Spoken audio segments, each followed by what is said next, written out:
पठामि संस्कृतं नित्यं वदामि संस्कृतं सदा ध्यायामि संस्कृतं सम्यक् वन्दे संस्कृतमातरं वन्दे संस्कृतमातरं वन्दे संस्कृतमातरम्।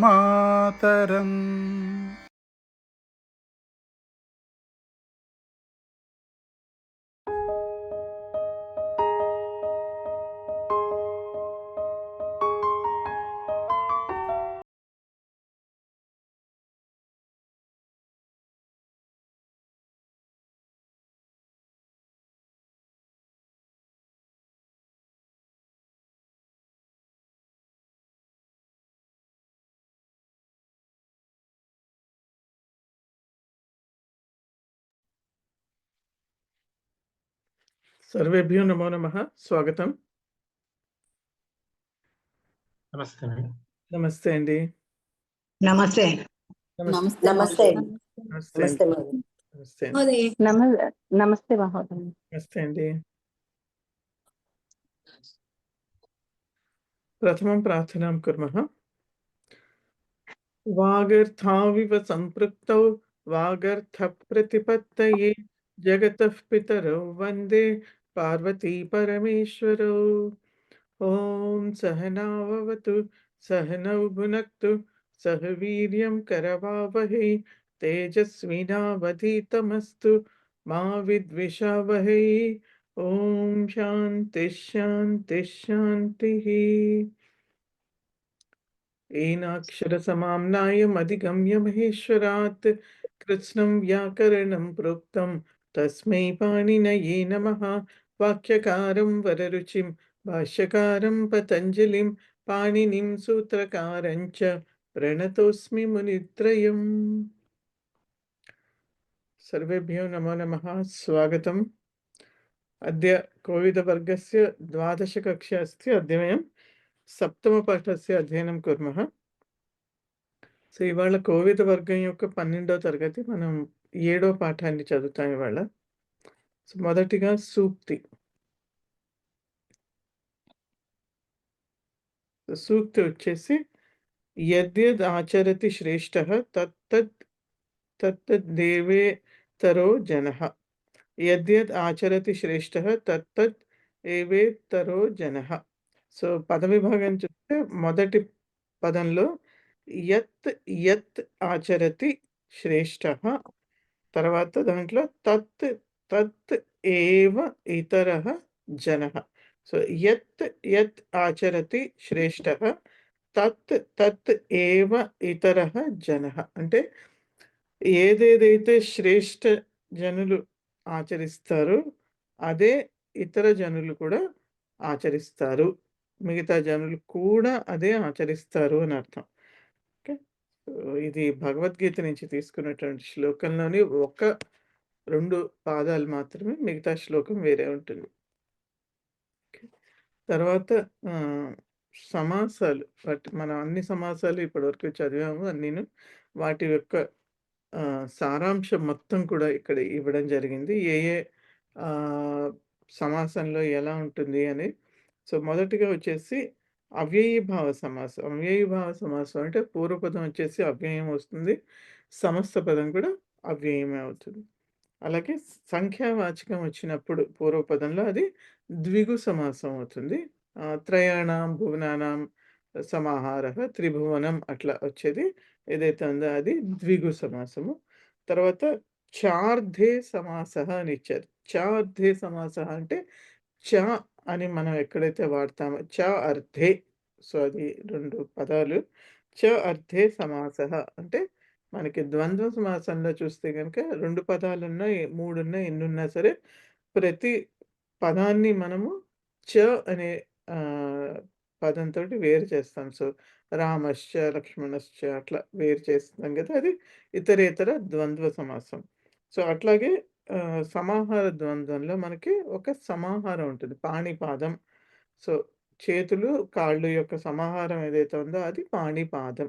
సో, అది సమాహార ద్వంద్వం. అది ఎప్పుడూ కూడా నపుంసకలింగమే ఆహ్, ఏకవచనంలోనే ఉంటుందది సమాహార ద్వంద్వం. అలాగే ఆహ్, ఒక 2 పదాలు పూర్వపదం, ఉత్తర పదం కనుక వాటి యొక్క ఆహ్, సమానమైనటువంటి సమానమైనటువంటి విభక్తిలో ఉంటే కనుక అది కర్మధారయ సమాసం. మనం అన్ని చాలా చూసాం. దాంట్లో కర్మధారయ సమాసాల్లో 6 రకాలైనటువంటి కర్మధారయ సమాసాలు చూసాం. సో, దాంట్లో ఉత్తర పద ప్రాధాన్యత ఉంటుంది కర్మధారయ సమాసాలు. అలాగే తత్పురుష సమాసంలో విభక్తులు వేరుంటాయి. సో, పూర్వపదం యొక్క విభక్తి ఏదుంటే గనక, ఆ సమాసం యొక్క పేరు దాంతోటొస్తుంది. లైక్ ఆహ్, రామాలయం ఎగ్జాంపుల్ తీసుకుంటే రామస్య ఆలయః. సో, రామాలయః. సో, రామస్య అనేది షష్ఠిలో ఉంది గాబట్టి, అది షష్ఠీ తత్పురుష సమాసం. అట్లా మిగతా ప్రథమ, ద్వితీయ, తృతీయ అన్ని సమాసాలు కూడా అట్లా మనం దాన్ని చూస్తాం. సో, దీంట్లో 2 పూర్వపదము, ఉత్తర పదం యొక్క విభక్తులు వేరువేరుగా ఉంటాయి. సో, అట్లాగే ఆహ్, అన్య పదార్థ ప్రాధాన్యత ఉంటే గనక అది బహువ్రీహి సమాసం అవుతుంది. అంటే పూర్వపదము, ఉత్తర పదము ఆహ్, సమస్త పదంలో అవే పదాలు ఉన్నా కూడా, ఆ రెండిటి యొక్క అర్థం వాటికి ఉండదు. ఆ సమస్త పదానికి వేరే ఏదో ఒక ఆహ్, అన్య పదార్థం ఉంటుంది. సో, పీతాంబర, పీతం అంబరం యస్య సహ అని చూసాం అది. సో, అంటే విష్ణువు లేతే హరిః అని. సో, అన్య పదార్థం దాని అర్థమొస్తుంది. పీతాంబరః పీతం అంటే యెల్లో, అంబరం అంటే వస్త్రం అని. సో, సమస్త పదంలో పీతాంబరం అని ఉన్నా కూడా దాని యొక్క అర్థము పసుపు రంగు బట్ట అని కాదు. వేరే ఒక అర్థం వస్తుంది కాబట్టి అవి బహువ్రీహి సమాసాలవుతాయి. ఇవి కొన్ని సమాసాల గురించినటువంటి ఆహ్, సమాచారం. తర్వాత మనకి అర్థవత్ సమాసః అని ఉంటుంది. అర్థవత్ సమాసః అంటే సమాసాన్ని మనం ఒక పదం జూసినప్పుడు, సమస్త పదం జూసినప్పుడు దాని విగ్రహ వాక్యం మనం ఎలా చేయాలి? అది ఏ సమాసం అవుతుంది అని తెలుసుకోవాలి అంటే దాని యొక్క అర్థాన్ని బట్టి మనం ఆ సమాసాన్ని విడతీయాలి. విగ్రహ వాక్యం దానికి రాసుకోవాలి. దానికి కొన్ని మనకిక్కడ ఉదాహరణలిచ్చారు. మొదటిది మారుతిః రామదాసః అస్తి. మారుతిః అంటే ఆంజనేయ స్వామి. సో, ఆంజనేయ స్వామి రాముడి యొక్క బంటు అని ఈ వాక్యం యొక్క అర్థం. సో, రాముడి యొక్క బంటు అంటున్నాం కాబట్టి ఇది షష్ఠీ తత్పురుష సమాసంలో రామస్య దాసః అని. సో, అది రామదాస కాంపౌండ్ వర్డ్ సమస్త పదం రామదాసః. దాని విగ్రహ వాక్యం మాత్రం రామస్య దాసః. రెండో వాక్యంలో చూస్తే రమేషః ఇతి కశ్చన ధనికః. రమేష అన్నటువంటి అతను ఒక ధనికుడు. అతను ఎవరు? సహ రామదాసః. అతను రామదాసః. ఇక్కడ రామదాసకి అర్థం ఏంటంటే రామః దాసః యస్య సహ. అంటే రాముడే ఎవరికైతే దాసుడో. సో, సో, దీన్ని ఎలా తీసుకోవాలి అంటే రాముడు ఎవరికి దాసుడవుతాడు అంటే భక్తి ఎక్కువ ఉన్నటువంటి అలా అర్థం చేసుకోవచ్చు. భక్తి గనక ఒక లెవెల్ దాటితే గనక అప్పుడు రాముడే వారికి దాసుడవ్వచ్చు. కాబట్టి అక్కడ రామః దాసః యస్య సహ. సో, కాబట్టి అక్కడ రామదాసః అని బహువ్రీహి సమాసంలో ఇక్కడ విగ్రహ వాక్యం ఇవ్వడం జరిగింది. అలాగే నెక్స్ట్‌ది పీతాంబరం విష్ణుం నమస్కురు. సో, పీతాంబరం విష్ణుం నమస్కురు. సో, ఇక్కడ పీతాంబరం అన్నది ద్వితీయ ఏకవచనంలో ఉంది. విష్ణుంకి విశేషణము ద్వితీయ ఏకవచనంలో ఉంది. సో, విగ్రహ వాక్యం రాసినప్పుడు ప్రథమాలోనే రాస్తాం. పీతం అంబరం యస్య సహ అని. అప్పుడు పీతాంబరః అని మనకొస్తుంది. దాన్ని ద్వితీయాలో పీతాంబరం అని తీసుకున్నాం. కాబట్టి ఇక్కడ ఇది మనం బహువ్రీహి సమాసంగా దీన్ని విగ్రహ వాక్యం చేసుకున్నాం. రెండో వాక్యంలో వచ్చి మమ పీతాంబరం నా దృశ్యతే. నా యొక్క పసుపు బట్ట నాకు కనిపించట్లేదు అని అంటున్నాడు. ఇక్కడ పసుపు బట్ట అన్నది మామూలుగా మనం ఆహ్, విశేషణ పూర్వపద కర్మధారయ సమాసంగా దీన్ని విగ్రహ వాక్యాన్ని చేస్తాం. సో, పీతం అంబరం అంతే. లేకపోతే పీతం చ తత్ అంబరం చ అని దీన్ని మనం విగ్రహ వాక్యం రాసుకుంటాం. విశేషణ పూర్వపద కర్మధారయ సమాసం. మూడో నెక్స్ట్ ఎగ్జాంపుల్‌లో మాతా పిత్రోః సేవాం యః న కరోతి సః అపుత్రః. సో, తల్లిదండ్రుల యొక్క సేవ ఎవరైతే చేయరో వాడు అపుత్రుడు. పుత్రుడే కాడు అని చెప్పడం. ఇక్కడ న పుత్రః. సో, అది అపుత్రః అనింది. సో, మనం ఇది నై తత్పురుష సమాసంలో చూసాం. ఎక్కడైతే నకారం వస్తుందో అక్కడ న స్థానంలో అ వస్తుంది. లేదు ఉత్తర పదంలో గనుక వ్యంజనం వస్తే గనక స్వరం వస్తే గనక అక్కడ అన్ అని వస్తుంది. ఇక్కడ ఉత్తర పదం ప వచ్చింది వ్యంజనం కాబట్టి ఇక్కడ అకారం వస్తుంది. సో, అపుత్రః. నెక్స్ట్ వాక్యంలో రాజా దశరథః అపుత్రః ఆసీత్. అంటే దశరథుడు ఎటువంటి వాడు? పుత్రులు లేనటువంటి వాడు అని అర్థం ఇక్కడ. కాబట్టి నా విద్యతే పుత్రః యస్య సహ అన్నది అపుత్రః చైల్డ్‌లెస్ అని అర్థం ఇక్కడ. సో, మొదటిది వచ్చేసి నై తత్పురుష సమాసము. నెక్స్ట్‌దొచ్చి నై బహువ్రీహి సమాసం. తర్వాత రామః దీర్ఘబాహుః ఆసీత్. సో, రాముడు ఎటువంటి వాడు? దీర్ఘమైనటువంటి బాహువులు కలిగినటువంటి వాడు. సో, ఇది దీర్ఘబాహు అన్నది రామఃకి విశేషణము. కాబట్టి ఇది ఆహ్, హ్మ్. బహువ్రీహి సమాసంగా దీన్ని మనం రాసుకోవాలి. దీర్ఘౌ బాహూ యస్య సహ. బాహువులు 2 ఉంటాయి కాబట్టి ద్వివచనము. దీర్ఘౌ బాహూ యస్య సహ. ఎవరికైతే దీర్ఘమైనటువంటి బాహువులు ఉన్నాడో అతను. రెండోది వ్యాధః దీర్ఘబాహునా పక్షిశావకం గృహీతవాన్. సో, వ్యాధః అంటే బోయేవాడు. అయితే హంటర్ మ్యాన్ అని, లేతే హంటర్ అని.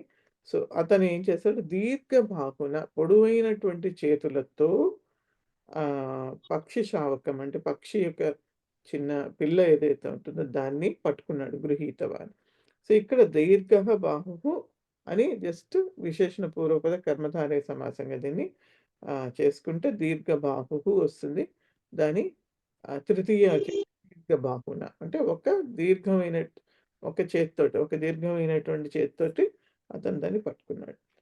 నెక్స్ట్ ఎగ్జాంపుల్ విశాల గృహే దశ కర్మకరాః కార్యం కుర్వంతి. సో, విశాలమైనటువంటి గృహంలో 10 పనివాళ్ళు పనిచేస్తున్నారు అని. సో, ఇక్కడ విశాల గృహే అన్నది తీసుకుంటే గనక విశాలం గృహం అంతే. సో, ఇది విశేషణ పూర్వపద కర్మధారయ సమాసము. సప్తమిలో ఉంది కాబట్టి తస్మిన్ అని రాసుకుంటాం. కాబట్టి ఇది నెక్స్ట్ వచ్చి విశాల గృహః ధనికః. సో, ఇక్కడ ధనికుడు ఎటువంటి వాడు అంటే విశాలమైనటువంటి గృహం కలిగినటువంటి వాడు అని. సో, కాబట్టి ఇక్కడ ఇది బహువ్రీహి సమాసం. సో, ఇది విశాలం గృహం యస్య సహ అని ఇక్కడ బహువ్రీహిలో మనం దీన్ని విగ్రహ వాక్యం రాసుకుంటాం. నెక్స్ట్ వచ్చి సహ అసంతోషం ప్రాప్తవాన్. అతను అసంతోషాన్ని పొందాడు అని. సో, న సంతోషః. ఇది నై తత్పురుష సమాసం. సంతోషం కానటువంటిది అసంతోషం అని. ద్వితీయలో ఉంది కాబట్టి తమ్ అని రాసుకుంటాం. నెక్స్ట్ వాక్యంలో అసంతోషః ధనికః నిద్రాం న ప్రాప్నోతి. సో, అసంతోషమైనటువంటి ధనికుడు నిద్రని పొందలేదు అని అర్థం. ఇక్కడ అసంతోషః అనేది బహువ్రీహి సమాసం. ఎవరికైతే సంతోషం లేదో వాడు అసంతోషః. సో, ఇక్కడ మనం మనిషిని చెప్తున్నాం.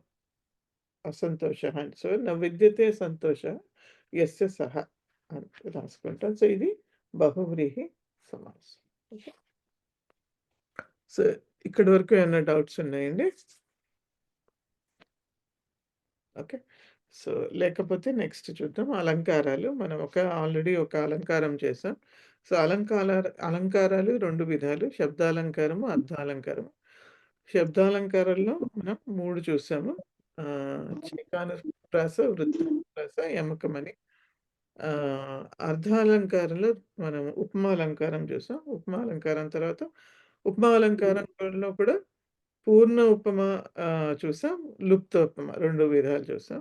ఎక్కడైతే 4 ఉంటాయో ఉపమేయం, ఉపమానం, ఉపమావాచకము తర్వాత సాధారణ ధర్మం ఎక్కడైతే చెప్పబడతాయో అది పూర్ణోపమ. ఎక్కడైతే సాధారణ ధర్మం యూజువల్లీ మిస్సింగ్ ఉంటుంది వాక్యంలో లేతే శ్లోకంలో అది లుప్తోపమ అవుతుంది. కాబట్టి ఇది చూసాం. ఇప్పుడు మిగతా అలంకారాల్లో మొదటిదొచ్చేసి రూపక అలంకారం.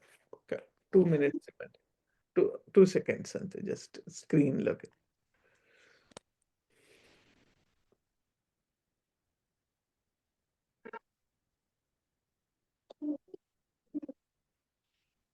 ఎవరైనా అన్‌మ్యూట్‌లో ఉంటే కొంచెం మ్యూట్ చేసుకోండి.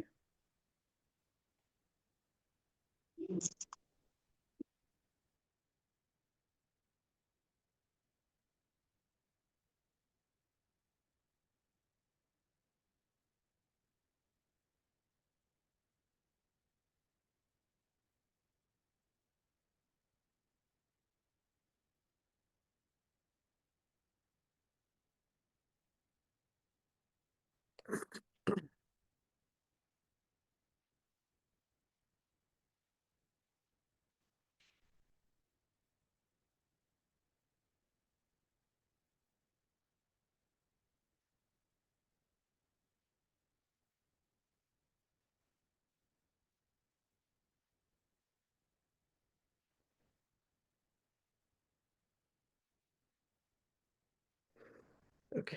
సో, రూపకాలంకారం మొదటిదొచ్చేసి దాంట్లో రూపకాలంకారంలో ఏమవుతుందంటే ఉపమానము, ఉపమేయము ఏవైతే 2 ఉన్నాయో అంటే దేన్నైతే కంపేర్ చేస్తున్నామో లేకపోతే దేనితో అయితే కంపేర్ చేస్తున్నామో ఆ 2 కూడా కలిసిపోతాయి. సో, మనం ఉపమాలంకారంలో ఏం చూసామంటే ఉపమేయం మనకు విడిగా కనిపిస్తుంది. ఉపమానం విడిగా కనిపిస్తుంది. వాచక శబ్దం విడిగా కనిపిస్తుంది. అట్లాగే సాధారణ ధర్మం విడిగా కనిపిస్తుంది. కానీ ఈ రూపకాలంకారంలో ఏమవుతుందంటే ఉపమానము, ఉపమేయము 2 కలిసిపోతాయి. దాంట్లో మధ్యలో సాధారణ ధర్మము ఉండదు. అంటే ఉండదు అంటే కాన్సెప్షుయల్లీ ఉంటుంది. బట్ మనకి అక్కడ ఆహ్, రాసి కనిపించదు. సో, సాధారణ ధర్మము కనిపించదు. అలాగే వాచక శబ్దం గూడా కనిపించదు. సో, అది రూపకాలన. యాక్చువల్‌గా రెండిటికి పెద్ద తేడా ఏం లేదు. ఓన్లీ జస్ట్ ఎక్కడ ఏదైతే రాయబడిందో దానిలో తేడా ఉంటుంది. సో, ముఖ చంద్రః.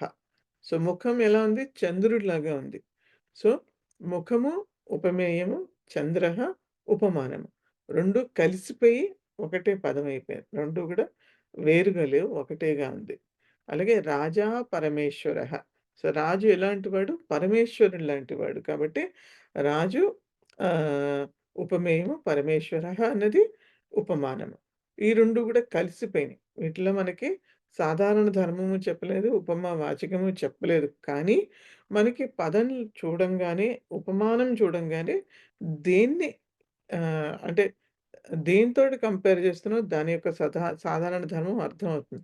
చంద్రః అనంగానే మనకి సౌందర్యము, పరమేశ్వరః, ఈశ్వరః అనంగానే ప్రభుత్వం ఏదైతే ఉందో అది మనకి అర్థమైపోతుంది. పాదాంబుజః పాదాలెలా ఉన్నాయి? అంబుజం లోటస్ ఫ్లవర్ లాగా ఉన్నాయి. కాబట్టి ఈ 2 గూడా ఇక్కడ ఉపమేయము, ఉపమానము 2 కలిసిపోయినాయి ఒక దాంట్లో ఒకటొకటి. అంటే పాదాలు అంబుజంలాగా ఉన్నాయి. లోటస్ లాగా ఉన్నాయి. సో, అంబుజం ఎలా ఉంటుంది? చాలా అందంగా కోమలంగా ఉంటుంది కాబట్టి అట్లా ఉంటాయి పాదాలు అని చెప్పి సాధారణ ధర్మం మనం అర్థం చేసుకోవచ్చు. సో, ఇది రూపకాలంకారం. దీనిలోని కొన్ని ఆహ్, కొన్ని వాక్యాలిచ్చారు. అవి గూడా చూద్దాం బుక్‌లో. సో, మొదటిది తస్యాహ కరకిసలయః కోమలః. కరకిసలయః కోమలః. సో, కరః ఏవ కిసలయః. కరం అంటే చెయ్యి. కిసలయః అంటే అంటే బడ్స్ ఉంటాయి కదా! ఫ్లవర్ యొక్క బడ్స్ కానీ అవి. సో, అవి చెయ్యి అలా ఉన్నది అని చెప్పడం. సో, కరః, కిసలయః 2 కలిసిపోయినాయి. నెక్స్ట్ అహం వచన కుసుమైః అర్చయామి. నేను వచనాలు అనేటటువంటి కుసుమాలతోటి అర్చిస్తాను అని చెప్తున్నాడు. సో, వచనాలు ఎలా ఉన్నాయి? కుసుమాల్లాగా ఉన్నాయి. సో, వచనాని ఏవ కుసుమాని. సో, వచన కుసుమః కుసుమం. సో, అది తృతీయ బహువచనంలో ఉంది. వచన కుసుమైః అని. ఓకే. సో, నెక్స్ట్ తత్ వదన సరోజం పశ్య. వదనం ఏవ సరోజం. సో, వదనం ఎలా ఉంది? సరోజంలాగా ఉంది. అంటే లోటస్ ఫ్లవర్ లాగా ఉన్నది అని. సో, ఇది కూడా ఇక్కడ కూడా 2 కలిసి. ఇయం లక్ష్మీః అస్తి. ఇయం ఏవ లక్ష్మీః. ఈవిడే లక్ష్మి అని అర్థం. కాబట్టి ఆహ్, అక్కడ కంపారిజన్ ఇయం లక్ష్మీః అని. ఓకే. మనోభిత్తౌ తత్ చిత్రం అద్యాపి అస్తి. సో, మనః ఏవ భిత్తిః. భిత్తిః అంటే వాల్. సో, మనస్సు అనేటటువంటి గోడ మీద అని అర్థం. భిత్తిః అన్నది యాక్చువల్‌గా స్త్రీలింగ పదము. సో, భిత్తౌ సప్తమి ఏకవచనం. సో, మనస్సు అనేటటువంటి ఈ గోడ మీద ఆ చిత్రము ఇప్పటికి అద్యాపి అస్తి. ఇప్పటికి ఉన్నది. ఇవాల్టికి కూడా ఉన్నది అని చెప్పడం. సో, పుణ్య సూత్రం అవలంబ్య జీవ. సో, పుణ్యం ఏవ సూత్రం. సో, పుణ్యమే ఒక ప్రిన్సిపల్. సూత్రం అంటే ఇక్కడ ప్రిన్సిపల్. ఒక నియమంగా కలిగినటువంటి అట్లా ఉండు అని చెప్తున్నాడు. దాన్ని అవలంబించి బతుకు అని. సహ సేవా వ్రతం ఆచరతి. సేవ ఏవ వ్రతం. సేవనే వ్రతంగా ఉండడం అని. సో, సేవా వ్రతం అని. సో, ఇవి కొన్ని రూపకాలంకారం యొక్క ఎగ్జాంపుల్స్. సో, నెక్స్టొచ్చి అతిశయోక్తిః. సో, అతిశయోక్తిః అన్నది ఆ పేరులోనే మనకి అర్థమవుతుంది. అతిశయోక్తిగా మాట్లాడడం అని తెలుగులో గూడా అంటాం మనం. సో, ఉపమానం ఏవ ఉపమేయః అస్తి. సో, దేన్నైతే మనం దేనితో అయితే కంపేర్ చేస్తున్నామో అదే ఉపమేయం అయిపోతుంది. అంటే అక్కడ మనకి ఉపమేయం చెప్పబట్టలేదు. ఓన్లీ సూచించబడుతోంది అంతే. సో, ఎలా అంటే ఇప్పుడు సింహః ఆగచ్చన్ అస్తి. సో, సింహం వచ్చాడు అంటాం మనం. అంటే ఎవరైనా చాలా ధైర్యవంతుడు వస్తూ ఉంటే గనక వాడిని చూపిచ్చి లేతే వాడి వైపు చూసి మనం గనక సింహం వచ్చాడు అంటే గనక అర్థం ఏంటంటే మనం అక్కడ ఉపమేయం చెప్పట్లేదు. ఉపమేయాన్ని సూచిస్తున్నాము. ఉపమానం సింహం అని మాత్రం చెప్తున్నాం. కాబట్టి మనం ఆ సూచించడం వల్ల ఏమైందంటే సింహం అని చెప్పడం వల్లను జస్ట్ ఆ మనిషిని ఈ సింహంతోటి పోలుస్తున్నాం అంతే మనం. అంటే ఆ గుణం ఏదైతే సింహం యొక్క ధైర్యమో దాన్ని మనం అక్కడ పోలుస్తున్నాం. కాబట్టి ఇక్కడ ఉపమేయం చెప్పబట్టలేదు. ఓన్లీ ఉపమానం చెప్పబడుతోంది. ఉపమేయం సూచించబడుతుంది అంతే. అలాగే పశ్య నీలోత్పల ద్వంద్వం. సో, నీల ఉత్పల ద్వంద్వం అని ఇది సమస్త పదం ఇది. సో, నీలోత్పల ద్వంద్వం అంటే నీలంగా ఉన్నటువంటి ఉత్పలం లోటస్ ఫ్లవర్.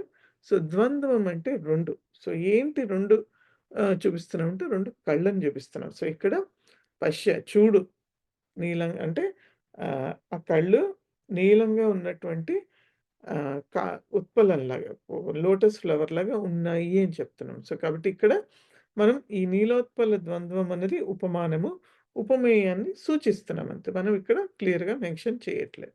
సో, అది వచ్చి అతిశయోక్తి అని అర్థం.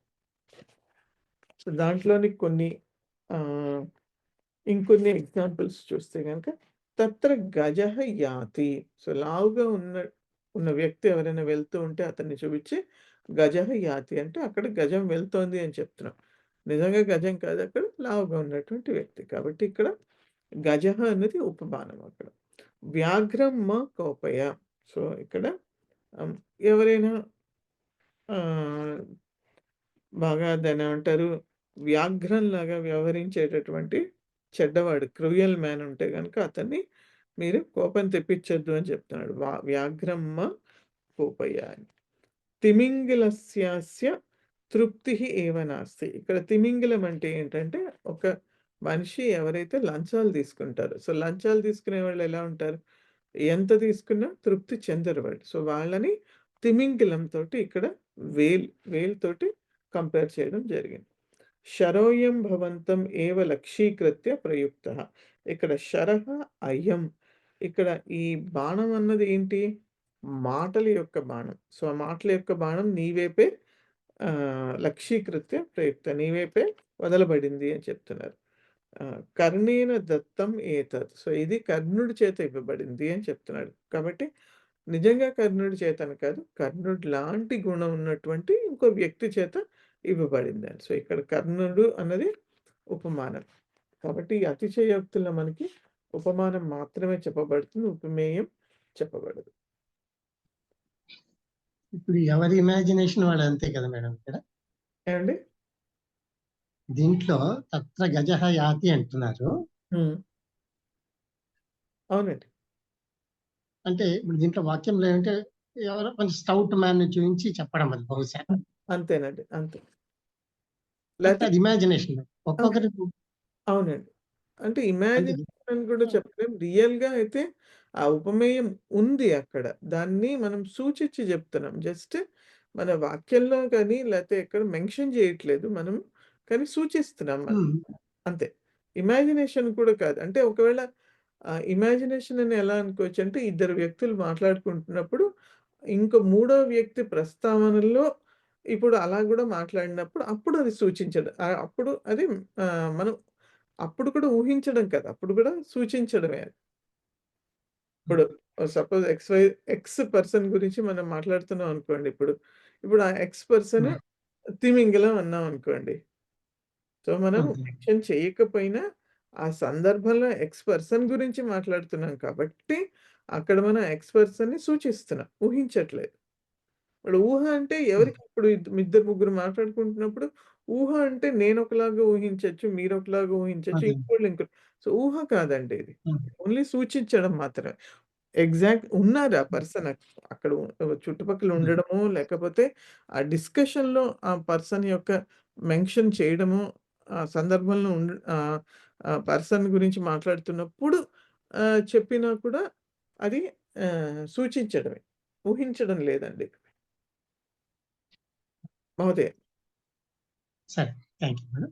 అంటే యాహ్! ఈ అతిశయోక్తి బహుశా ఆ! ఇటువంటి లిస్ట్ ఆఫ్ ఫ్రేజెస్ ఎక్కడన్నా రెడీగా ఉంటాయా అని నా ఒక క్వెషన్ అది. అహా! అట్లా కాదండి. అంటే లిస్ట్ ఆఫ్ ఫ్రేజెస్ రెడీగా ఉండడం కాదు. అంటే ఇప్పుడు హ్మ్. కొన్ని వెరీ కామన్ ఇప్పుడు సాధారణ ధర్మమే మాట్లాడుకోవాలి మనం. ఎందుకంటే ప్రతి ఒక్క దానికి సాధారణ ధర్మం ఏదో ఒకటి ఉంటుంది కాబట్టి, దానిని మనం ఉపమానంగా తీసుకొని మాట్లాడతాం. ఇప్పుడు సింహం అని తీసుకున్నాం అనుకోండి. సింహం అంటే హ్మ్. మనకి యూజువల్లీ ఏంటి స్ట్రెంగ్త్‌కి ప్రతీక కదా! ఆ! హ్మ్. స్ట్రెంగ్త్‌కి ప్రతీక కాబట్టి మేబీ అక్కడ మనం ఆహ్, ఆహ్, ఎ ఎవరినైతే ఉపమానంగా మాట్లాడుతున్నామో, ఆ హ్మ్. ఉపమానానికి ఆ స్ట్రెంగ్త్ ఉంది అని చెప్పడం కోసం అని మాట్లాడుతున్నాం. అలాగే వ్యాఘ్రం అంటే క్రుయాలిటీకి హ్మ్. మన ప్రతీక. కాబట్టి మనం దాన్ని ఉపమానంగా తీసుకుంటే అక్కడ సాధారణ ధర్మం మనం క్రుయాలిటీ అని తీసుకుంటాం. హ్మ్. తిమింగలం అని తీసుకుంటే తృప్తి లేదు దానికి. ఆశ ఎక్కువ. గ్రీడీనెస్ ఆ! ఎక్కువ. కాబట్టి అక్కడ గ్రీడ్‌కి ప్రతీకగా తీసుకుంటున్నాం మనం. అలాగే హ్మ్. నెక్స్ట్ శరహ. యారో ఎలా ఉంటుంది? షార్ప్‌గా ఉంటుంది. అది హ్మ్. తగిలితే ఎవరికైనా గనుక గుచ్చుకుంటుంది. మాటలు గూడా అంతే షార్ప్‌గా ఉండొచ్చు. కాబట్టి అక్కడ మనం దానికి ప్రతీకగా తీసుకున్నాం. తీక్షణతకి తీసుకుంటున్నాం. అలాగే కర్ణుడిని తీసుకుంటే అక్కడ దాన గుణానికి తీసుకుంటున్నాం. సో, కాబట్టి ఇక్కడ సాధారణ ధర్మం ఇప్పుడు ఇంకేదైనా ఇందాక కొన్ని ఎగ్జాంపుల్‌లో అక్కడ మనం ఆహ్, ఉత్పలం తీసుకున్నాం. నీలోత్పలం హ్మ్. తీసుకున్నాం. అంటే అక్కడ అవును. దేనికి ప్రతీక? కోమలత్వానికి లేతే అందానికి ప్రతీక. కాబట్టి అక్కడ తీసుకున్నాం. లేతే యాక్చువల్‌గా అందం గూడా కాదు. కళ్ళని కంపేర్ జేస్తున్నాం కాబట్టి ఎట్లా అంటే అక్కడది ఆహ్, అవి ఎట్లా ఉంటాయి లోటస్ ఫ్లవర్ యొక్క పెటల్స్ చాలా దాన్నేమంటారు ఒక తీరులో ఉంటాయి. హ్మ్. ఆహ్, విశాలంగా ఉంటాయి. అట్లా. సో, అవును. కాబట్టి దాన్ని తీసుకుంటున్నాం ప్రతీకగా. సో, అట్లా ఓకే. దాని యొక్క సాధారణ ధర్మం. ఇప్పుడు ఇంకేదైనా తీసుకున్నా కూడా మనం ఆహ్ ఇప్పుడు చంద్రుడినే తీసుకున్నామనుకోండి. చంద్రుడి గురించి మనం మాట్లాడినప్పుడు సౌందర్యం గురించి మాట్లాడతాం. సాధారణ ధర్మం. ఒకవేళ అక్కడ హ్మ్. ఉపమేయం మాట్లాడకపోయినా ఉట్టి చంద్రుడిని గురించి మాట్లాడుతూ ఇంకో వ్యక్తినో ఎవరి యొక్క ముఖం గురించి మాట్లాడుతూ చంద్రుడిలాగా ఉంది అంటే గనక అప్పుడు మనం సౌందర్యం గురించి మాట్లాడుతున్నాం. కాబట్టి ఏ ఉపమానం తీసుకుంటే దాని యొక్క సాధారణ ధర్మం గురించి మాట్లాడుతున్నాం మనం. సో, కాబట్టి ఈ దీనికి కాంటెక్స్ట్‌లో కామన్‌గా ఒక లిస్ట్ ఉంటుందా అంటే ఉండదండి. ఇది హ్మ్. ఆహ్, అంటే మనకి కావ్యాలు అవి ఇవి వాటిల్లో గనక చూస్తే హ్మ్. మనకి చాలా ఎగ్జాంపుల్స్ దొరుకుతాయి ఇట్లాంటివి. హ్మ్. ఓకేనండి. యాహ్! మీ రైట్. ప్రశ్నకి సరైన సమాధానం ఇచ్చాననే అనుకుంటున్నానండి. ఓకే. చెప్పారు మేడం. నేను ఓకే. ప్రయత్నం చేశాను. యాహ్! సరే. థాంక్ నెక్స్ట్ వచ్చి అర్ధాంతర న్యాసః. అర్ధాంతర న్యాసః అంటే ఏంటంటే 2 స్టేట్మెంట్స్ ఉంటాయి. ఒక స్టేట్మెంట్ ఒక జనరల్ స్టేట్మెంట్ ఉంటుంది. రెండో స్టేట్మెంట్ దానికి సపోర్టివ్‌గా ఒక స్పెసిఫిక్ స్టేట్మెంట్ ఉంటుంది. లేతే ఒక స్పెసిఫిక్ స్టేట్మెంట్ ఉండి దానికి సపోర్టివ్‌గా ఇంకో జనరల్ స్టేట్మెంట్ ఏదైనా కావచ్చండి రెండిట్లోను.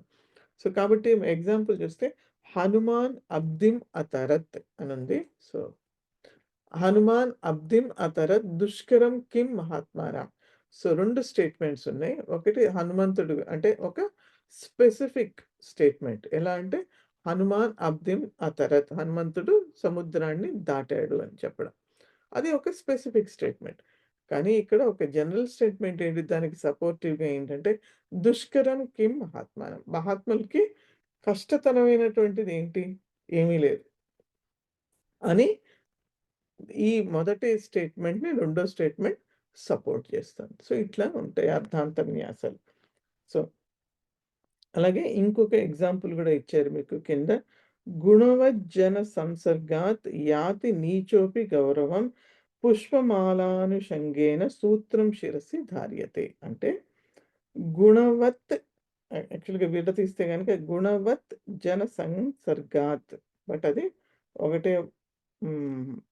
ఇది పదం. సో, గుణవత్ జన సంసర్గాత్ అంటే గుణం ఉన్నటువంటి జనంతో సంసర్గం అంటే ఉన్నప్పుడు, కలిసి ఉన్నప్పుడు యాతి నీచః అపి గౌరవం. సో, నీచుడైనటువంటి వాడికైనా సరే గౌరవం లభిస్తుంది అని అర్థం.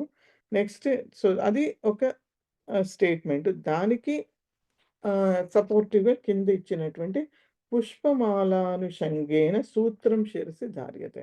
సో, దారాన్ని ఉట్టి దారం ఉంటే మనం తలలో పెట్టుకుంటామా? పెట్టుకోం.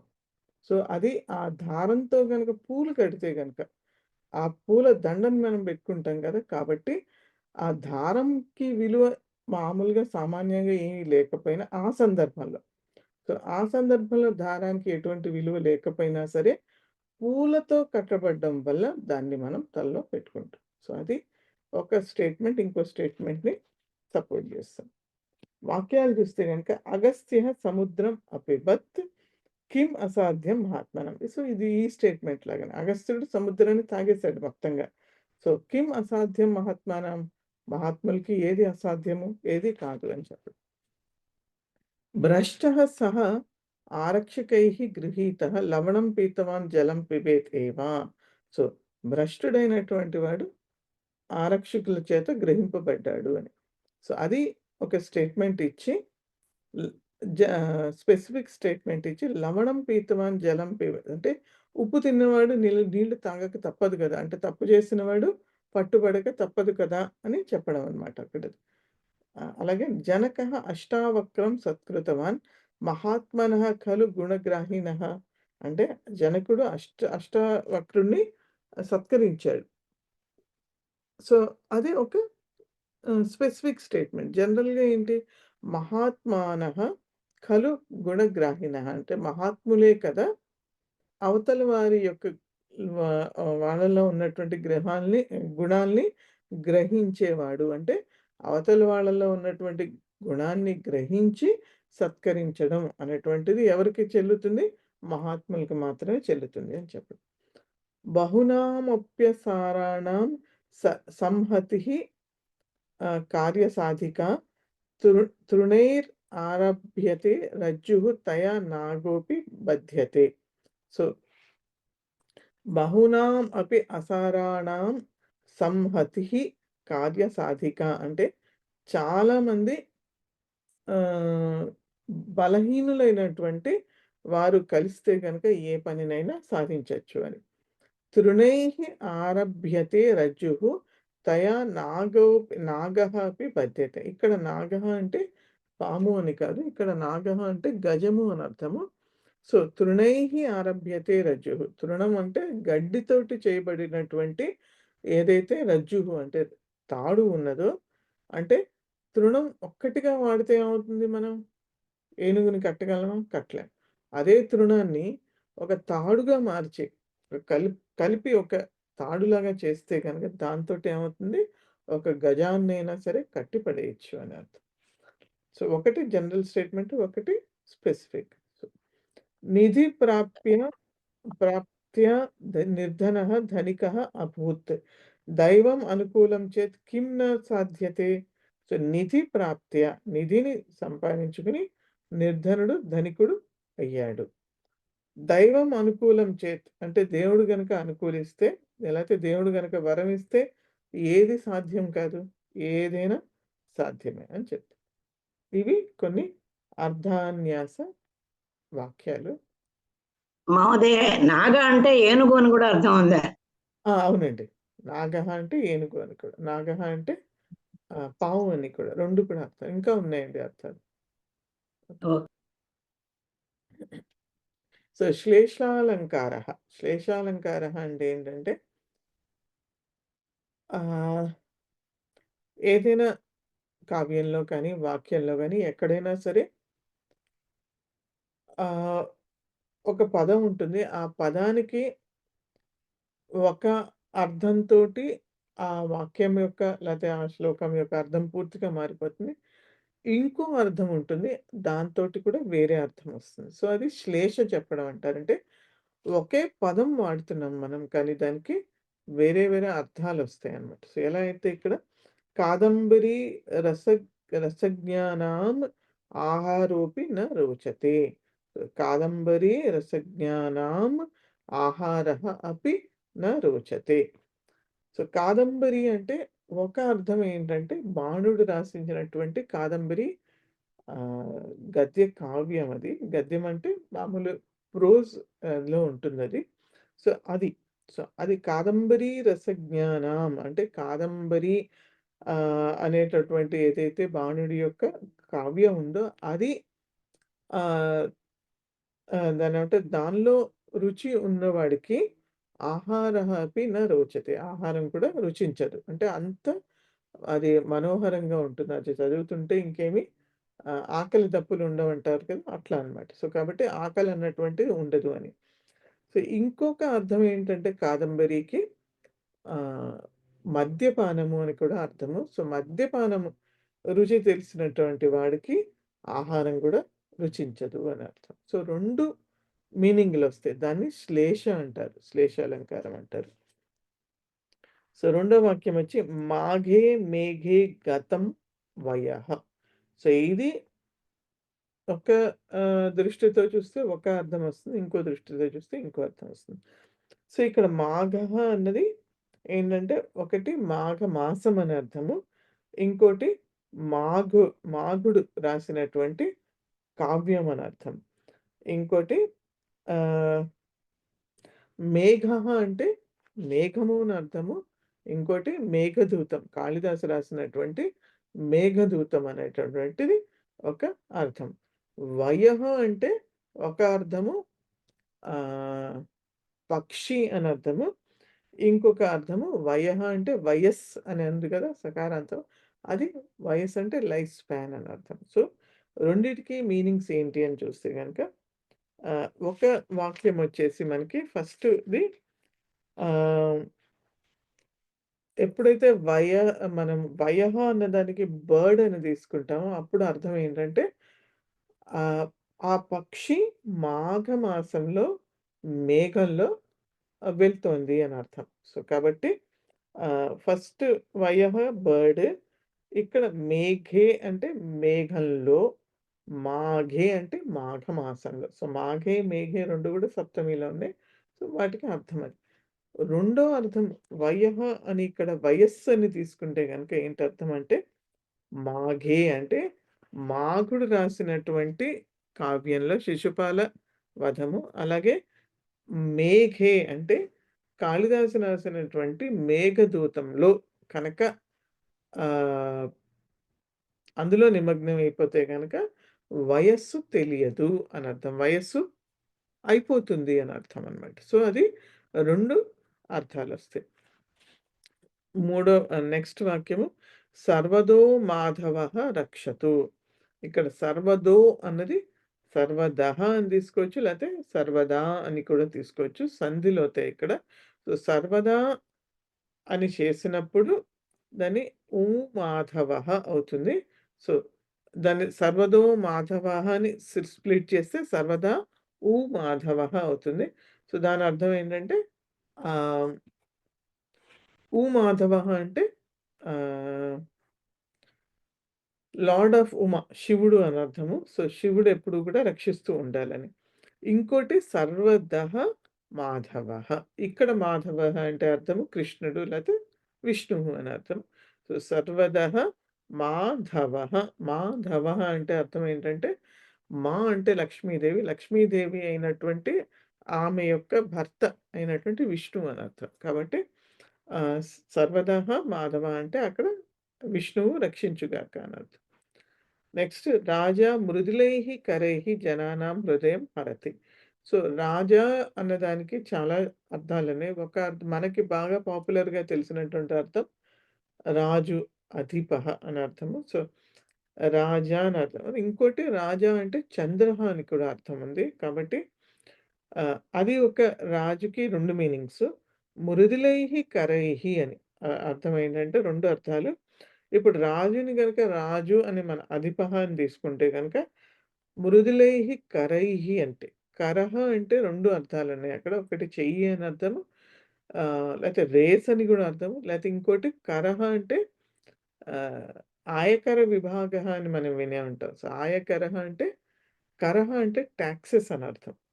సో, ఇక్కడ రాజుని రాజుగా అధిపః అని తీసుకుంటే గనక సో, మీనింగ్ ఏమొస్తుందంటే రాజా మృదులైః కరైః జనానాం హృదయం హరతి. అంటే రాజు జనుల మీద మృదువు అంటే సాఫ్ట్ తక్కువ టాక్సెస్ వేసి వారి యొక్క మనసుని హరతి అంటే దోచుకున్నాడు అని.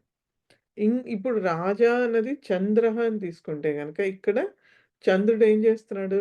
తన మృదువైన కరహ అంటే రేస్ వాటితోటి జనాల యొక్క హృదయాన్ని దోచుకుంటున్నాడు అని అర్థం. నీలకంఠో విరాజతే. నీలకంఠః విరాజతే. ఇక్కడ నీలకంఠః అన్నదానికి 2 మీనింగ్. ఒక నీలకంఠః అంటే శివుడు. ఎవరైతే ఆహ్, తన కంఠంలో విషం దాచుకోవడం వల్ల నీలంగా అయినటువంటి కంఠం కలిగినటువంటి వాడు. అతను విరాజతే అంటే షైనింగ్ అని అర్థం.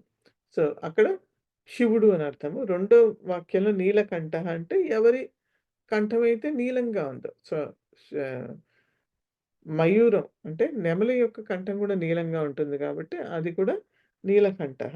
అది కూడా అందంగా ఉంది అని. వృద్ధిం కో వా న వాంఛతి. వృద్ధిని ఎవరు ఇష్టపడరు. సో, ఇక్కడ వృద్ధిః అన్నది వృద్ధిం లేతే వృద్ధిః అన్నది 2 మీనింగ్‌లు ఏంటంటే ఒక వృద్ధి అంటే గ్రోత్ పెరుగుదల అని. ఇంకో వృద్ధి అంటే ఏంటంటే ఇంట్రెస్ట్. ఏదైనా అప్పుల మీద వాటి మీద లేతే లోన్స్ మీద ఉండేటటువంటి ఏదైతే రేట్ ఆఫ్ ఇంట్రెస్ట్ రేట్ అంటే రేట్. బట్ ఇంట్రెస్ట్ అంటే ఇంట్రెస్ట్ ఏదైతే ఉంటుందో అది ఇంట్రెస్ట్ అని. సో, ఎవరు వృద్ధిని ఇష్టపడరు లేతే ఎవరు ఇంట్రెస్ట్‌ని ఇష్టపడరు అని అర్థం. మాధవం సేవతే లోకః. సో, ఇక్కడ మాధవః లేతే మాధవం అన్నది విష్ణువు. ఒకటి విష్ణువు. ఇంకోటి మాధవః అంటే వసంత ఋతువు అని కూడా అర్థం వస్తుంది. 2 మీనింగ్స్. సో, ఇది శ్లేష అలంకారం. ఓకే. ఓకే.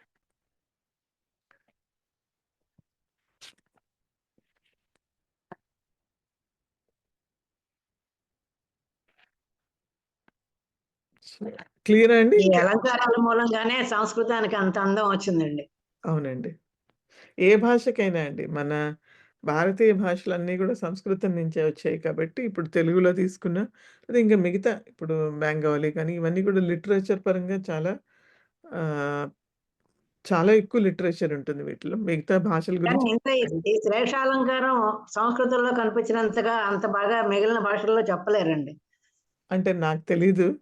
బట్ హ్మ్. నేను అనుకోవడం ఏంటంటే అన్నిట్లోనూ ఉంటుందండి. ఎందుకంటే భాష ఇప్పుడు తెలుగు తీసుకున్నా గూడా తెలుగులో గూడా మనకి ఎక్కడైతే మనకి సందులు అవి ఉంటాయో అక్కడ మీకిది మీరు అబ్జర్వ్ చేసే ఉంటారు. అన్నీ మనం సందులు విడదీస్తేనే కొన్ని ఇప్పుడు 'కాదంబరి' చోట సంధి లేదు. బట్ కానీ చాలా వరకు ఎక్కువ చూస్తే గనక సందులు ఎక్కడైతే ఉన్నాయో అక్కడ మనకి పాజిబిలిటీ చాలా ఎక్కువుంటుంది. సో, మొదటిది 'సర్వదో మాధవః' 2 విధాలుగా మనం దాన్ని సంధి చేశాం. అలాగే ఓకే. 'రాజా మృదులై'లో ఏం లేదు. మాధవ చాలా వరకు అట్లా గూడా ఉంటుందండి. సో, లేతే సమాసాలు. ఇప్పుడు 'నీలకంఠః' అన్నది 2 విధాలుగా మనం దాన్ని ఆహ్, హ్మ్. చెయ్యొచ్చు. 'నీలః కంఠః' అని జేయొచ్చు. లేతే 'నీలః కంఠః యస్య సహ' 2 విధాలుగా. సో, సందులు, సమాసాలు ఉండడం వల్ల మనం ఈ శ్లేషాలంకారం మనకి బాగా ఉంటుందండి. ఎందుకంటే అప్పుడే పాజిబిలిటీ ఉంటుంది. మనకి ఇంగ్లీష్‌లో కూడా ఉంది. బట్ కానీ మనకి ఈ సందులు, సమాసాలు ఏముండవు కదా! కాంపౌండ్ వర్డ్స్ ఉన్నాయి. బట్ సందులంటూ ఏమీ లేవు. సో, అది శ్లేషాలంకారం గూడా ఉంటుంది మనకి అక్కడ గూడా. బట్ ఎక్కువ పాజిబిలిటీ మనకి మన భాషల్లోనే ఎక్కువుంటుందండి దీనివల్ల. ఈ సందులు, ఈ సమాసాల వల్ల ఉంటుంది ఎక్కువ. ఈ తెలుగులో కూడా పదం అంటే ఇచ్చి ఇది ఏ అకాడమిక్స్ లో అలంకారం అని రాయమంటారండి? ఏవండి? ఈ పదం ఇచ్చి ఏ అలంకారం అని రాయమంటారండి? అంటే క్వెషన్ వాక్యం ఇచ్చి. పేపర్స్ నాకంత గుర్తులేదండి. మనం క్వెషన్ పేపర్ చూసుకొని చేద్దాం ప్రస్తుతానికి. అంటే ఎలా అయినా రావచ్చండి. ఇట్లా వాక్యం ఇచ్చి ఇది ఏ అలంకారము ఆ అలంకారం యొక్క రూల్ రాయమనొచ్చు. లేపోతే విడిగా పదాలు ఇచ్చి కూడా రాయమనొచ్చు. సో, ఎట్లైనా రావచ్చండి దీన్ని. ఇది. లేతే ఒకవేళ అర్ధాలంకారం అదంటే అర్ధాన్యాస అలంకారం ఏంటి? దాని ఎగ్జాంపుల్ రాయండి అని అలా గూడా రావచ్చు. సో, ఎలా అయినా రావచ్చండి. ఏ విధంగా అయినా రావచ్చు. అలాగేను. యాహ్! చాలా కష్టంగా ఉందండి. ఆ! పర్వాలేదు. అంటే ఇప్పుడు ఫస్ట్ టైమ్ వింటున్నారు గదా! సో, ఏదైనా ఫస్ట్ టైమ్ విన్నప్పుడు కొంచెం కష్టంగా అనిపిస్తుంది. మీరది చదువుతూ ఇంకా టైం చాలా ఉంది గదా! సో, మనం ఇంకా మేలోనే ఉన్నాం. ఇంకా జూన్ ఉంది, జులై ఉంది, ఆగస్ట్ 3 మంత్స్ ఉందండి. సో, రిపీటెడ్‌గా చదవాలండి ఇవి. చదివితే మనకి గుర్తుంటుంది. ఇవే అలంకారాలు తెలుగులో ఉన్నాయండి. అవునండి. సేమ్. అవును. Correct. Yeah! So, Telugu grammar తెలిసిన వాళ్ళకి మేబీ ఇది కొంచెం ఈజీ అవ్వచ్చు. ఓకే. అదే. అంటే అస్సలేమి మనకి గ్రామర్ తెలుగు తెలియకుండా తెలుగు గ్రామర్ తెలియదు కదా. ఆ! ఫస్ట్ టైమ్ తెలిస్తే గనక పర్వాలేదండి. నాకు గూడా తెలుగు అస్సలు అంటే తెలుగు మాట్లాడడం వచ్చు, చదవడం వచ్చు, అన్నీ వచ్చు గానీ నేను గ్రామర్ కానీ అంటే నేను ఓన్లీ 6థ్ నుంచి 8థ్ వరకే చదివానండి తెలుగు. మేము ఢిల్లీలో ఉండేవాళ్ళం. సో, నాకస్సలు గ్రామర్ అస్సలు తెలీదండి. ఫస్ట్ హ్యాండ్ గ్రామర్ నేర్చుకున్నది సంస్కృతమే. సో, కాబట్టి నా ఎగ్జాంపుల్ ఫాలో అవ్వచ్చు. ఏం పర్వాలేదు నేర్చుకోగలుగుతారు. ఓకే. కష్టం ఏం కాదండి. సో, ఏదైనా మొదటిసారే కష్టం అనిపిస్తుంది. తర్వాత అనిపించదండి. అలాగే. కానీ అలంకారాలు చదవడానికి ఇంట్రెస్టింగ్‌గా ఉంటాయండి. చాలానండి. చాలా ఇంట్రెస్టింగ్‌గా ఉంటాయి. మనకి ఈవెన్ ఇప్పుడు మనకి సుభాషితాల్లో కూడా మనకి అర్ధాంతర న్యాస అలంకారం చాలా కనిపిస్తుంది. ఇప్పుడు ఆ! మొదటి 3 పాదాలు మనకి ఎగ్జాంపుల్స్ ఉంటాయి. లాస్ట్‌ది మనకి దాన్నేమంటారు స్పెసిఫిక్‌గా జనరల్‌గా స్టేట్మెంట్ ఉంటుంది.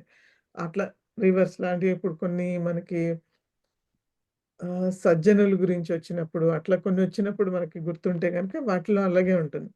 ఫస్ట్ ఆ! 3 ఎగ్జాంపుల్స్, లాస్ట్‌దేమో జనరల్ స్టేట్మెంట్ అట్లా ఉంటుంది. సో, ఇవి చాలా చోట్ల కనిపిస్తాయండి. ఈ అలంకారాలన్నవి సుభాషితాల్లో, శ్లోకాల్లో, కావ్యాల్లో అన్ని చోట్ల ఉంటాయండి. ఓకే. చదివిన ప్రహేళికలు అన్నీ కూడాను అవును. శ్లేషాలంకారం వస్తాయి. 2 మీనింగ్స్ వస్తాయి. అవునండి. ఒక శ్లేషాలు. వర్డ్ బ్రేక్ చేస్తే ఒకలాగా, బ్రేక్ చేయకపోతే ఒకలాగా. కరెక్ట్. ఇప్పుడు మనం భిక్షుకహను రాజు గురించి వచ్చినటువంటి దాన్ని గూడా అలాగే అనుకోవచ్చు కదా! అక్కడ లోకనాథః అని వాడినప్పుడు అక్కడ కూడా అంతే కదా! ఉన్నది ఒకటే పదం. లోకస్య రాధః. బట్ దాన్ని ఎలా మనం విగ్రహవాక్యం చేసుకుంటామో దాన్ని బట్టి అక్కడ అర్థం మారిపోయింది కదా! సో, కొంచెం అట్లా కూడా రావచ్చు. ఓకే. So, next సుభాషితం.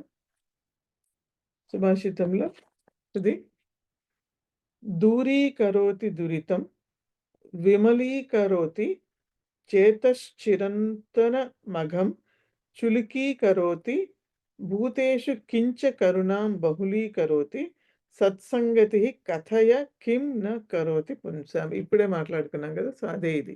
అర్ధాంతర న్యాస కి ఎగ్జాంపుల్ ఇది.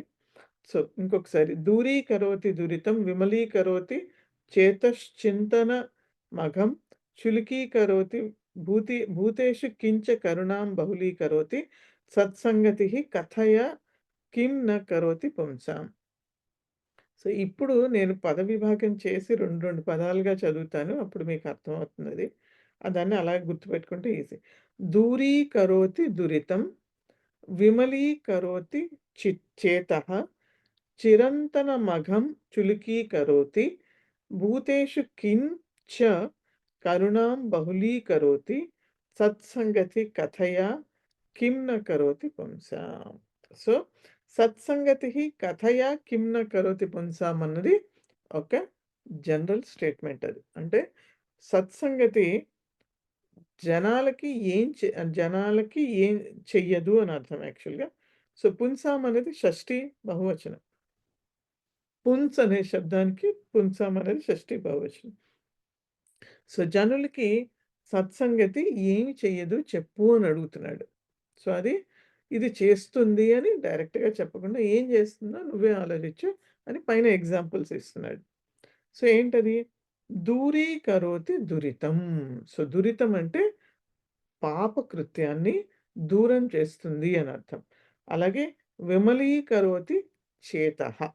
సో, చేతం అంటే మనస్సుని కరోతి అంటే స్వచ్ఛంగా చేస్తుంది అని అర్థం. అలాగే చిరంతన మఘం చులికీకరోతి. అఘం అంటే పాపం అని అర్థం. సో, చిరంతనం అంటే పురాతనమైనటు అంటే పూర్వజన్మల్లో చేసుకున్నటువంటి ఏవైతే పాపాలు అవి ఉన్నాయో దాన్ని ఏం చేస్తుంది? చులికీకరోతి అంటే న్యూనం చేస్తుంది. తక్కువ చేస్తుంది.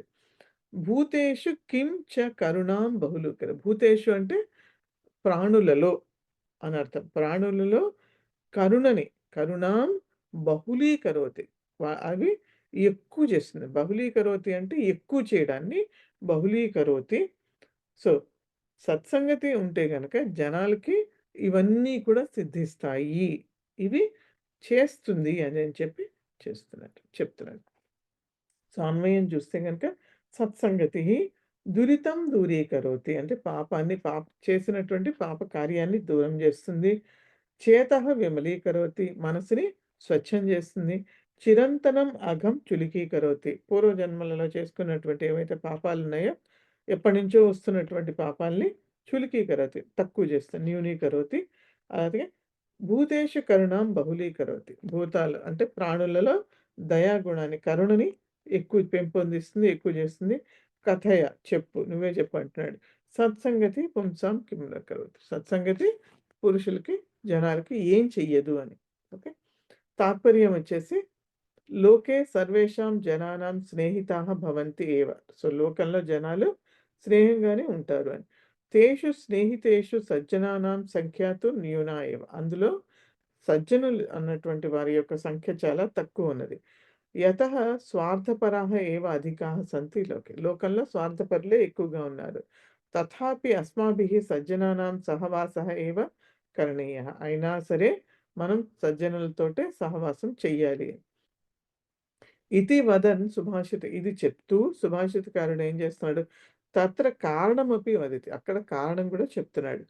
సజ్జనానాం సహవాసేన పురుషాణం మనసి స్థితాః దుష్టాః విచారాః దూరం గచ్చంతి. సో, సజ్జనుల యొక్క సహవాసంతో జనుల యొక్క మనసులో ఉన్నటువంటి ఏవైతే దుష్ట విచారాలు ఉన్నాయో అవి దూరం వెళ్ళిపోతాయి. మనః శుద్ధం భవతి. మనసు శుద్ధం అవుతుంది. పురాకృతం పాపమపి భస్మ భవతి. సో, పురాతనమైనటువంటి పాపం ఏదైతే ఉందో అది కూడా భస్మం అయిపోతుంది.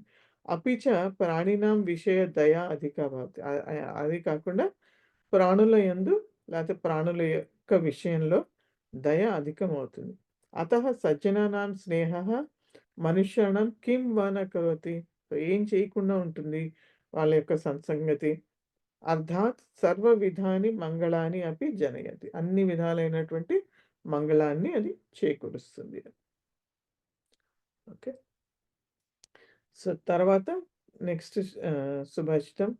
కిం చంద్రమాః ప్రత్యుపకార లిప్సయ కరోతి గోభిః కుముదావబోధం స్వభావ ఏవోన్నత చేతసాం సతాం పరోపకార వ్యసనం హి జీవితం. ఇంకొకసారి. కిం చంద్రమాః ప్రత్యుపకార లిప్సయ కరోతి గోభిః కుముదావబోధం స్వభావ ఏవోన్నత చేతసాం సతాం పరోపకార వ్యసనం హి జీవితం. సో, పద విభాగం చూస్తే కిం చంద్రమాః ప్రత్యుపకార లిప్సయ కరోతి గోభిః కుముదావబోధం స్వభావః ఇక్కడ విసర్గ లోపం. స్వభావః ఏవ ఉన్నత చేతసాం. అక్కడ సంధి. సతాం తర్వాత పరోపకార వ్యసనం హి జీవితం. సో, ఇక్కడ గోభిః అన్నదానికి అర్థం ఏంటంటే రేస్, కిరణాలు, చంద్రుడి యొక్క కిరణాలు అని అర్థము. సో, చంద్రమాహ ఇక్కడ గోభిః అన్నది తృతీయ బహువచనంలో ఉంది. ఓకే. సో, చంద్రమాహ, చంద్రమస్ సకారాంత శబ్దము. దాని ప్రథమ బహువచనం వచ్చి చంద్రమాహ అని వస్తుంది. సో, చంద్రమాహ గోభిః కుముదావబోధం ప్రత్యుపకారలిప్స్యా కరోతి కిం? అన్వయం చదువుతున్నానండి. సో, చంద్రమాహ గోభిః కుముదావబోధం ప్రత్యుపకారలిప్సయా కరోతి కిం? ప్రత్యుపకారలిప్సయ అంటే ప్రతి ఉపకారలిప్సయ. సో, 3 పదాలున్నాయి. సమాసం అది. ప్రత్యుపకారలిప్సయ అంటే ఉపకారం చేసి మళ్ళీ ఉపకారాన్ని ఆశించడం ప్రత్యుపకారం అనేది. లిప్సయ అంటే ఆశ అని అర్థం, కోరిక అని అర్థం. సో, ప్రత్యుపకారలిప్సయ అంటే ఎదురు లాభాన్ని ఆశించి చేయడం అన్నది ప్రత్యుపకారం. సో, చంద్రుడి తన యొక్క కిరణాలతోటి అలాంటి ఉపకారాన్ని ఆశించి కుముదావబోధం అంటే ఏంటది? కుముదావబోధం అంటే కుముద పుష్పం అని అర్థము. సో, ఆ పుష్పం యొక్క అవబోధం అంటే అది వికసించడం. దాన్ని వికసింపజేస్తుందా అని అడుగుతున్నాడు. సో, చంద్రుడు తన యొక్క కిరణాలతోటి ఆ పుష్పాన్ని వికసింపచేస్తుంది. అంటే ఉపకారాన్ని కోరి కాదు అని చెప్పడం. ఉన్నత చేతసాం సతాం స్వభావః ఏవ సహ. సో, ఉన్నత చేతసాం అంటే ఉన్నతమైనటువంటి మనస్సు కలిగినటువంటి వారి, లేకపోతే బ్రాడ్ మైండెడ్ అని అర్థము. సో, బ్రాడ్ మైండెడ్ వారి యొక్క అటువంటి మనసు కలిగినటువంటి సంతుల యొక్క స్వభావం కూడా అలాగే ఉంటుంది అని చెప్తున్నాడు. సో, ఇక్కడ కూడా మనకి సేమ్ అర్ధాంతర న్యాసమే అన్నది. సో, అలాగే తేషాం జీవితం పరోపకార వ్యసనం హి. వారి జీవితం ఎందుకుంటుంది? పరోపకార వ్యసనం హి అంటే పరులకి ఉపకారం చేయడం అనేటటువంటి వ్యసనం. అంటే ఇక్కడ బ్యాడ్ హ్యాబిట్ అని కాదు, ఒక ఏంటంటే వారి యొక్క అలవాటు అని అర్థం ఇక్కడ. ఓకే. సో, వారి యొక్క అలవాటు ఎలా ఉంటుంది? పరోపకారమే వారి యొక్క అలవాటు. అదే వారి యొక్క జీవితం అనేది కూడా అర్థం. సో, తాత్పర్యం ఇప్పుడు వచ్చి దాన్ని రూపకాలంకారంగా చెప్పొచ్చండి పరోపకార వ్యసనం. పరోపకార వ్యసనం అంటే పరోపకారం ఏవ వ్యసనం.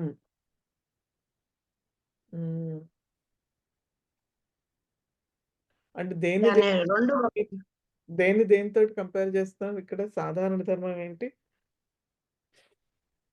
పరోపకారం ఒక వ్యసనం లాగా దాన్ని అదే అన్నట్టుగా చెప్పాం కదా. అది సమాసం అయితే అవుతుంది పరోపకార వ్యసనం. కానీ రూపకాలంకారం అవుతుందా? అక్కడ ఏంటి సాధారణ వ్యసనానికి అంటే ఒక హ్యాబిట్ అంతే. దానికి సాధారణ ధర్మం అంటూ ఏం లేదు కదా.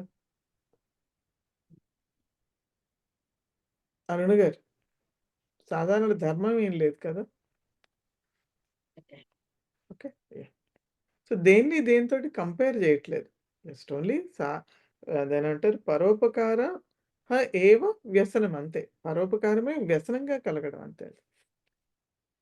ఓకే. సో, చంద్రః స్వకిరణైః కుముద పుష్పాణి సమాసం అవుతుందా మాన్య? సమాసం అవుతుందండి. సమాసం అవధారణ. అవునండి. అవతారం. ఏవ అంటున్నాం కదా. సో, ఇదే అది అని. ఓకే. సో, చంద్రః స్వకిరణైః కుముద పుష్పాన్ని వికాసయతి. సో, చంద్రుడు తన యొక్క కిరణాలతోటి ఆ పుష్పాన్ని వికసింపజేస్తాడు. కింతు ఏతాని కుముద పుష్పాన్ని మమ ప్రత్యుపకారం కుర్వంతు ఇది ఇచ్ఛా తస్య మనసి కదాపి న భవతి. ఈ పుష్పాలను నేను వికసింపజేస్తున్నాను కాబట్టి ఇవి నాకు మళ్ళీ ఏదైనా ఉపకారం చేయాలి అని చంద్రుడు ఆలోచించాడు. మనసులో ఉండదేమీ. స తు అతీవ సహజ రూపేణ తత్కార్యం కరోతి. అదే చంద్రుడు చాలా సహజమైనటువంటి తన గుణంతోటి చేసేటటువంటి పని. అది నేను ఈ పని చేస్తున్నాను, ఇందుకోసం చేస్తున్నాను, అందుకోసం చేస్తున్నాను అన్నటువంటిది ఏది అక్కడ ఇచ్ఛ ఉండదు.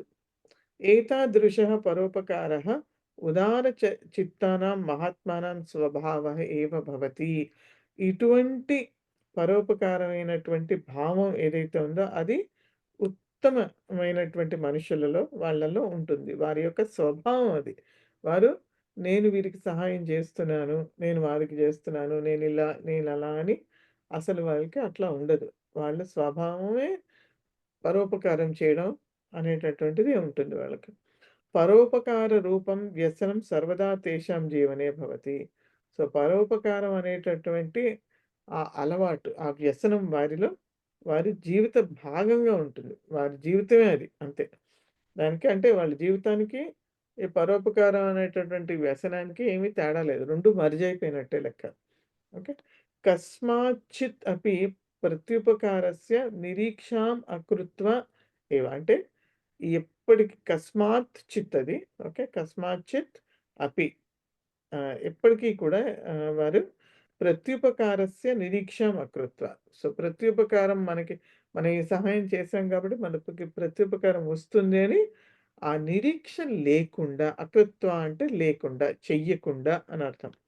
ఏవ తే స్వభావ సహజయ వారి స్వభావం సహజమైనటువంటి వారి స్వభావంతో ప్రవర్తించి సర్వేషాం అపి ఉపకారం కుర్వతి. అందరి యొక్క ఉపకారం వారు చేస్తారు.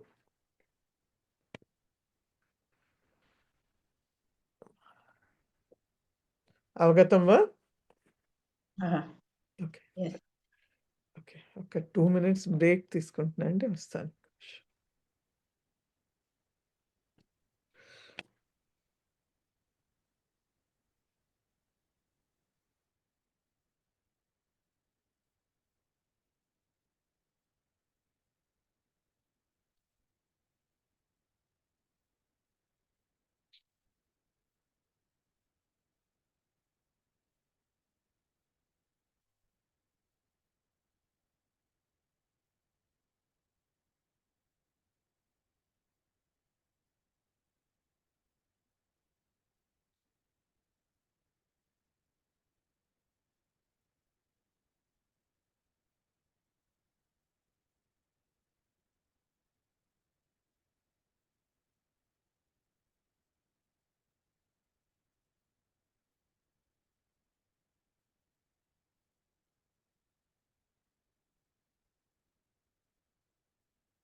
సో, ఇప్పుడు అన్వయ రచనలో నెక్స్ట్ శ్లోకం వచ్చేసి అధాంధకారం గిరిగహ్వరాణాం ద్రంష్ట్రా మయూఖైః శకలాని కుర్వన్ భూయః స భూతేశ్వర పార్శ్వవర్తి కించిద్ విహస్యార్ధపతిం బభాషే. సో, ఇంతకు ముందర శ్లోకంలో మనం ఏం చూసాం? దిలీప మహారాజు ఆ సింహంతోటి చెప్పాడు, నీవు ఈ గోని నీ ఆకలి తీర్చుకోవడానికి కోసమే పట్టుకున్నావు కాబట్టి, ఆక్రమించావు కాబట్టి, ఈ గోవుని విడిచిపెట్టి నా శరీరంతోటి నీ యొక్క ఆకలిని తీర్చుకో అని చెప్పాడు. సో, దానికి ఇప్పుడు మళ్ళీ సింహం జవాబు చెప్తుంది. ఎట్లా అంటే అధాంధకారం గిరిగహ్వరాణాం దంష్ట్రా మయూఖైః శకలాని కుర్వన్ భూయః స భూతేశ్వర పార్శ్వవర్తి కించిత్ విహస్యార్ధపతిం బభాషే.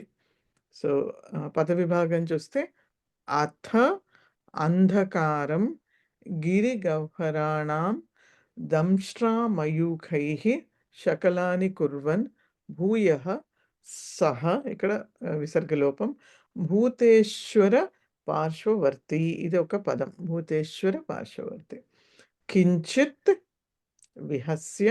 సో, కించిత్ అండ్ విహస్య దగ్గర జస్ట్ సంధి, కించిద్ విహస్య అయింది, విహస్యార్ధపతిం. సో, విహస్య అర్ధపతిం, ఇక్కడ సవర్ణ దీర్ఘ సంధి బభాష. సో, బభాష అంటే చెప్పడం అని అర్థం, లిట్లకారంలో ఉంది. అథ అంధకారం, అథ అంటే అప్పుడు, దాని తర్వాత అంటే దిలీప్ మహారాజు అలా అన్న తర్వాత అని అర్థం. అంధకారం అంటే అంధకారం, గిరి గహ్వరాణం, గిరి గహ్వర అంటే గిరి అంటే ఆ పర్వతం యొక్క గుహ అని అర్థం. గిరి గహ్వరాణం షష్ఠీ బహువచనంలో ఉంది.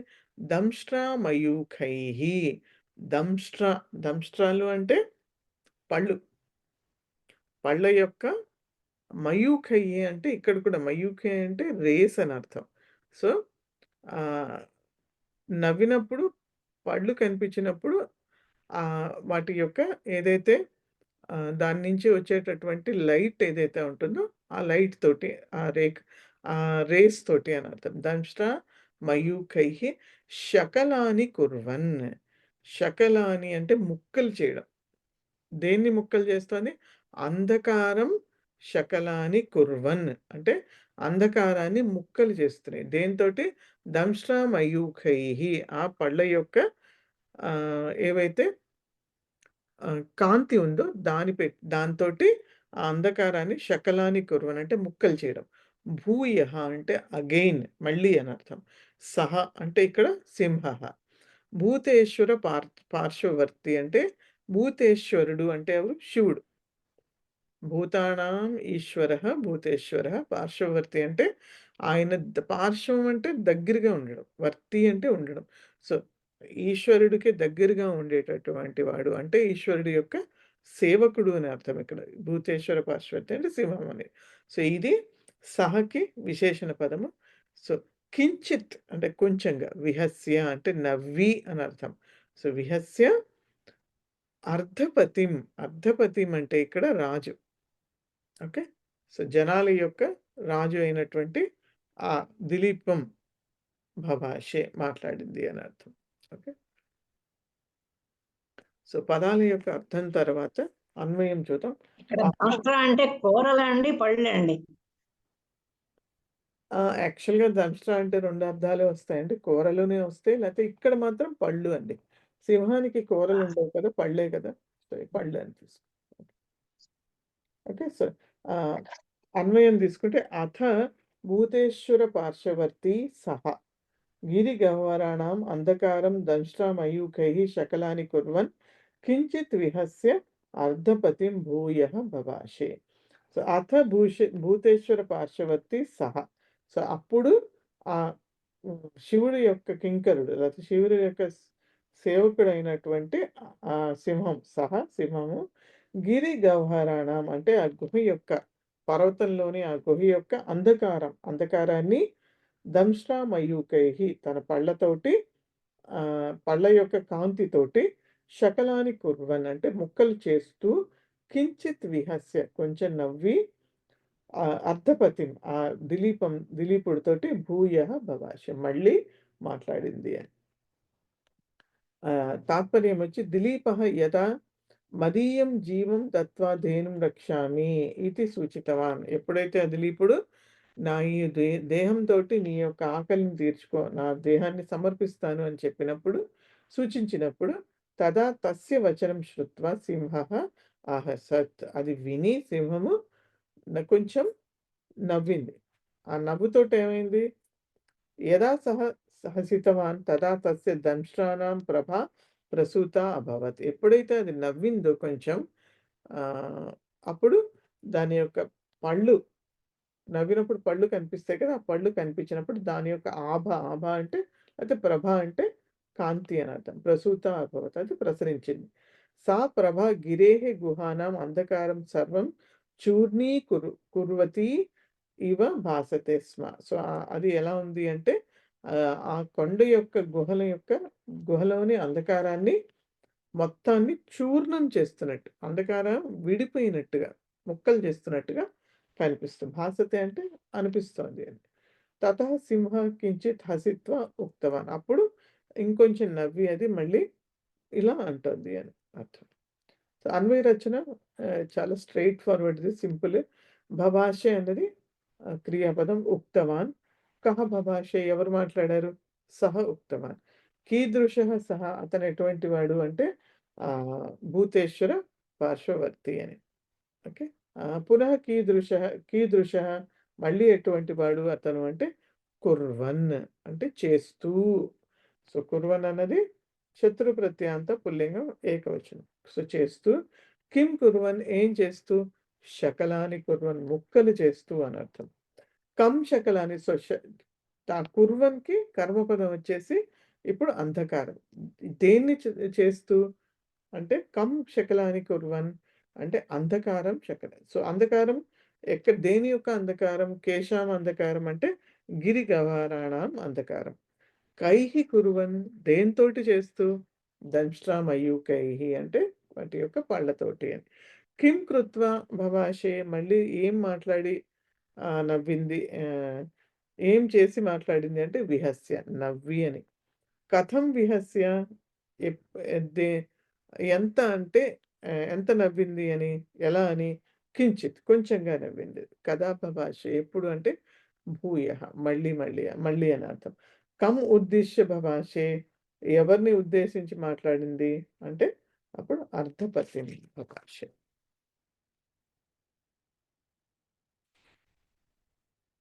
యాక్చువల్గా కంభభాష అని కూడా అనొచ్చు, ఎందుకంటే అక్కడ అర్ధపతిం అన్నది కర్మపదం భభాషకి. క్రియాపదం భభాష అయితే దానికి కర్మపదం వచ్చేసి అర్ధపతిం అనమాట. సో అట్లా డైరెక్ట్గా చేయొచ్చు.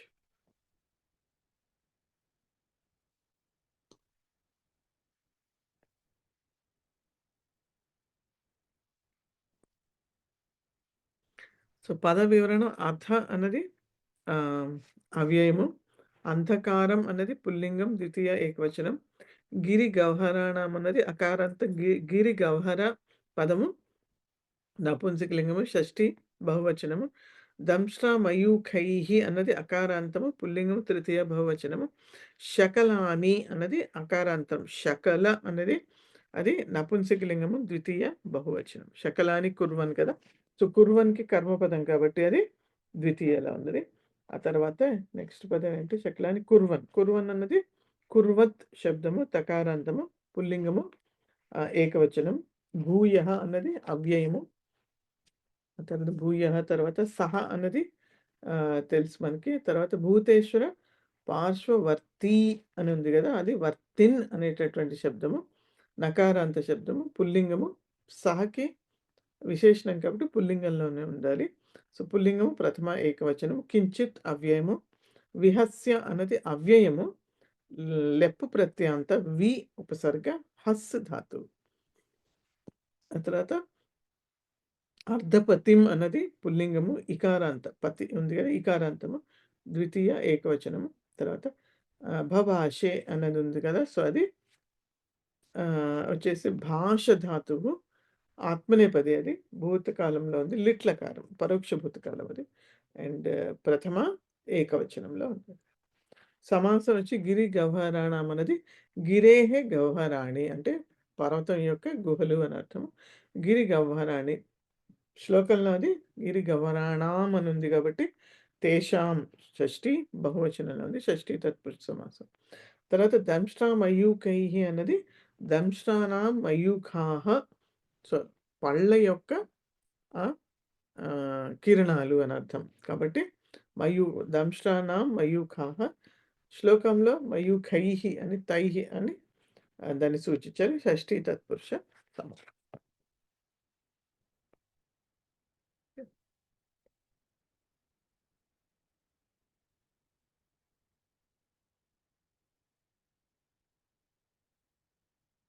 తర్వాత నెక్స్ట్ ఇంకా ఆ సింహం ఇంకా చెప్తోంది. నెక్స్ట్ కూడా చెప్తోంది. ఏకాతపత్రం జగతః ప్రభుత్వం నవం వయః కాంతమిదం వపుశ్చ అల్పస్య హేతోర్బహు అల్పస్య హేతోర్బహు హాతుమిచ్చన్ విచారమూఢః ప్రతిభాసి మే త్వం. మళ్ళీ ఇంకొకసారి. ఏకాతపత్రం జగతః ప్రభుత్వం నవం వయః కాంతమిదం వపుశ్చ అల్పస్య హేతోర్బహు మిచ్చన్ విచారమూఢః ప్రతిభాసి మే త్వం. సో పద విభాగం చూస్తే ఏకాతపత్రం జగతః ప్రభుత్వం నవం వయః కాంతం ఇదం వపుః చ అల్పస్య హేతోః బహు హాతుం ఇచ్చన్ విచారమూఢః. బహు హాతుం ఇచ్చన్ విచారమూఢః ప్రతిభాసి మే త్వం. ఇక్కడ మే అంటే నాకు అని అర్థం. ఓకే, మే త్వం. ఓకే, సో ఏకాతపత్రం అంటే ఒక ఛత్రం కింద ఉండడం అని అర్థం. అంటే ఏకాధిపత్యం అని అంటాం కదా మనం, అది. సో ఏకాధిపత్యం అంటే ఒక ఎంపరర్ అని చెప్పచ్చు. ఆ రాజు కింద ఉండడం అని అర్థం. సో ఏకాతపత్రం జగతః ప్రభుత్వం అంటే ఈ రెండు జగతః జగత్ శబ్దానికి షష్ఠి ఏకవచనం. సో జగతః ప్రభుత్వం అంటే జగత్తు యొక్క ప్రభుత్వం. నువ్వు ఈ జగత్తుకి నాయకుడివి. ఆ ప్రభుత్వం ఉంది నీ దగ్గర అని. నవం వయః అంటే ఇక్కడ నవం అంటే యంగ్ అని అర్థం. వయః అంటే వయస్సు, అంటే యంగ్, నీకు వయస్సు ఉన్నది అని. కాంతం ఇదం వపుః. ఈ వపుః అంటే శరీరం అని అర్థం. సో వపుః ఈ శరీరం ఎలా ఉంది? కాంతం ఇదం శరీరం, అయితే ఇదం వపుః కాంతం.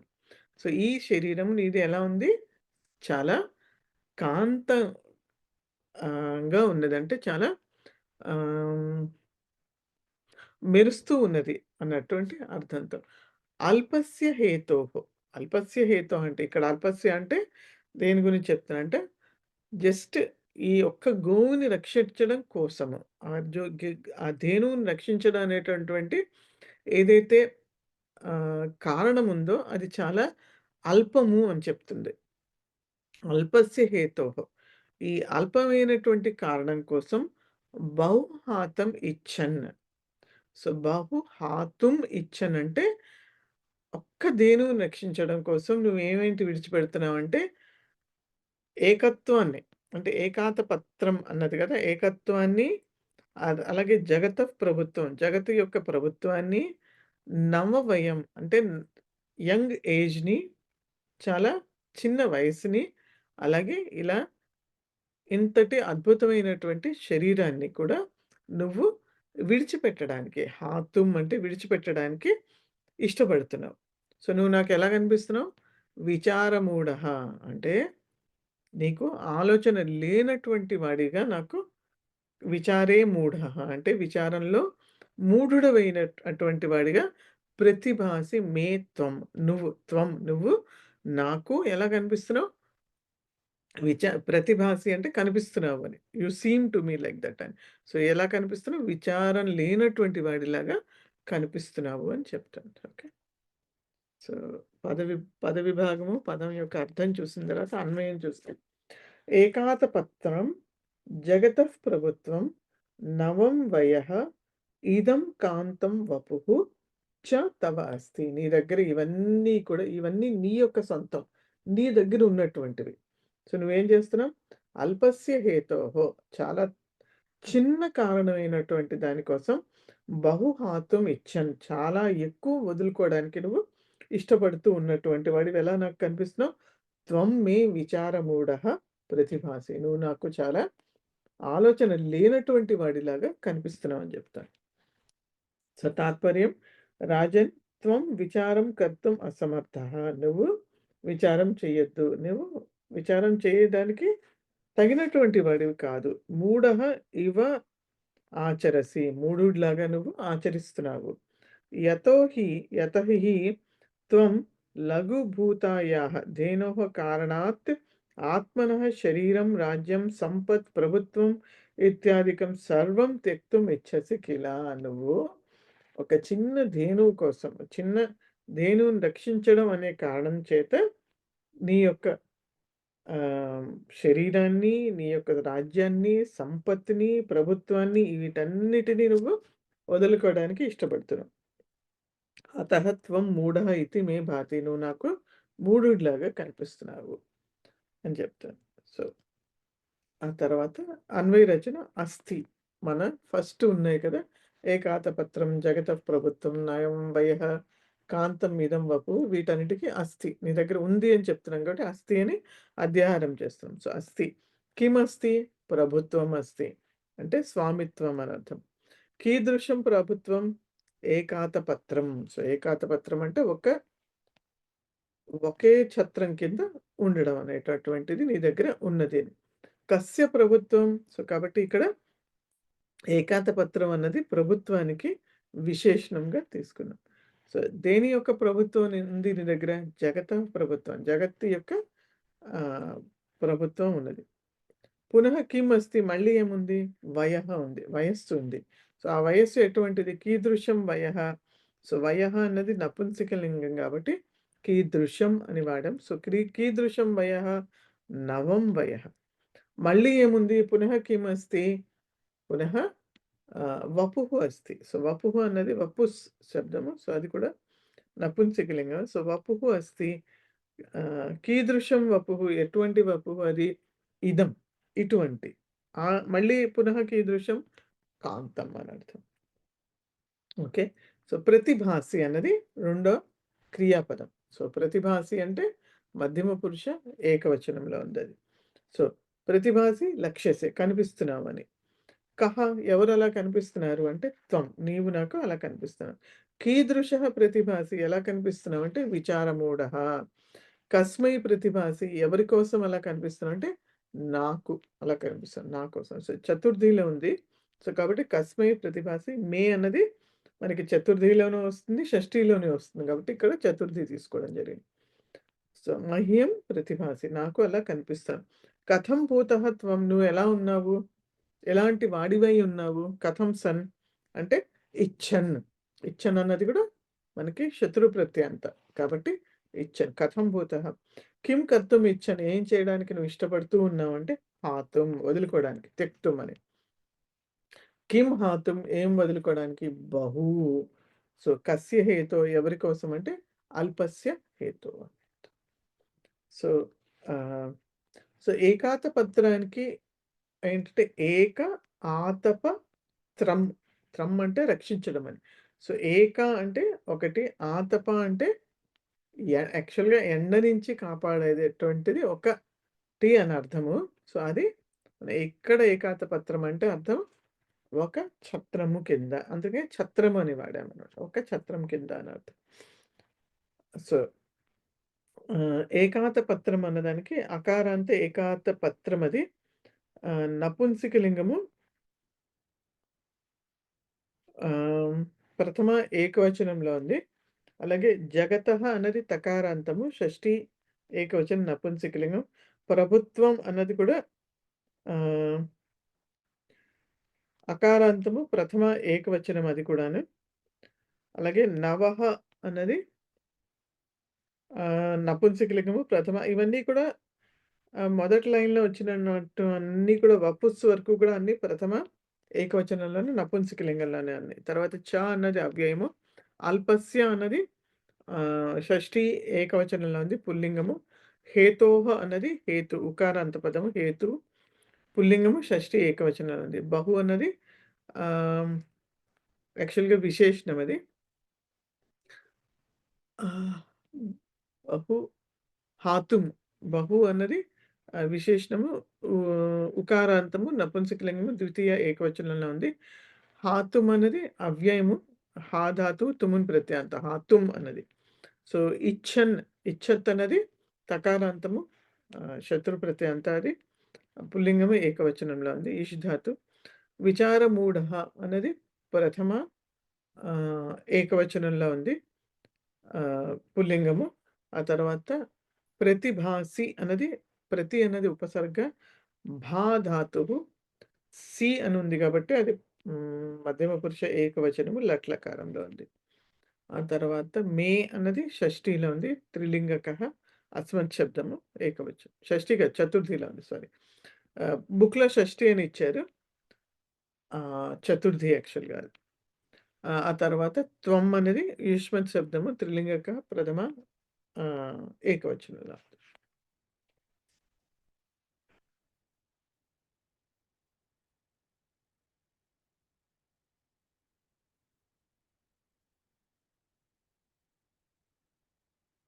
తర్వాత నెక్స్ట్ ఇంకా సింహమే మాట్లాడుతోంది.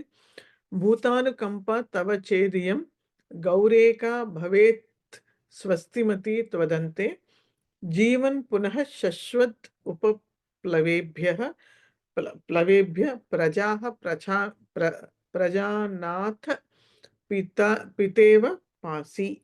సో ఇంకోసారి భూతానుకంప తవ చేదియం గౌరేక భవేత్ స్వస్తిమతి త్వదంతే జీవన్ పునః శశ్వత్ ఉపప్లవేభ్య ప్రజానాథ పితేవ పాసి. పదవిభాగం చూస్తే భూతానుకంప తవ చేత్ ఇయం దగ్గర జష్ట సంధి. గౌరేక దగ్గర గౌహు ఏక భవేత్ స్వస్తిమతి అక్కడ సందేహం లేదు, జస్ట్ వర్ణమేళనం. త్వదంతే జీవన్ పునః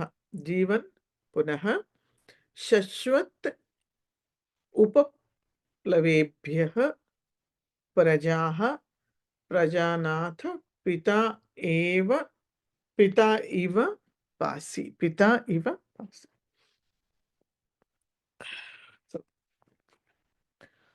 సో భూతానుకంప తవ చేత్ అంటే భూతానుకంప అంటే ప్రాణులలో నీకున్నటువంటి దయ, నీ యొక్క దయ చేత్ ఇయం ఉంటే కనుక ఇయం గౌహు ఏక ఈ యొక్క గౌనే భవేత్ స్వస్తిమతి అంటే ఈ యొక్క గౌని నువ్వు రక్షించగలుగుతావు, లేకపోతే ఇదొక్కటే సుఖంగా ఉంటుంది ఎప్పుడు త్వదంతే. సో ఇక్కడ దిలీప్ మహారాజ్ చెప్పాడు కదా, నా శరీరాన్ని తీసుకుని ఈ గౌని ఇచ్చేయమని.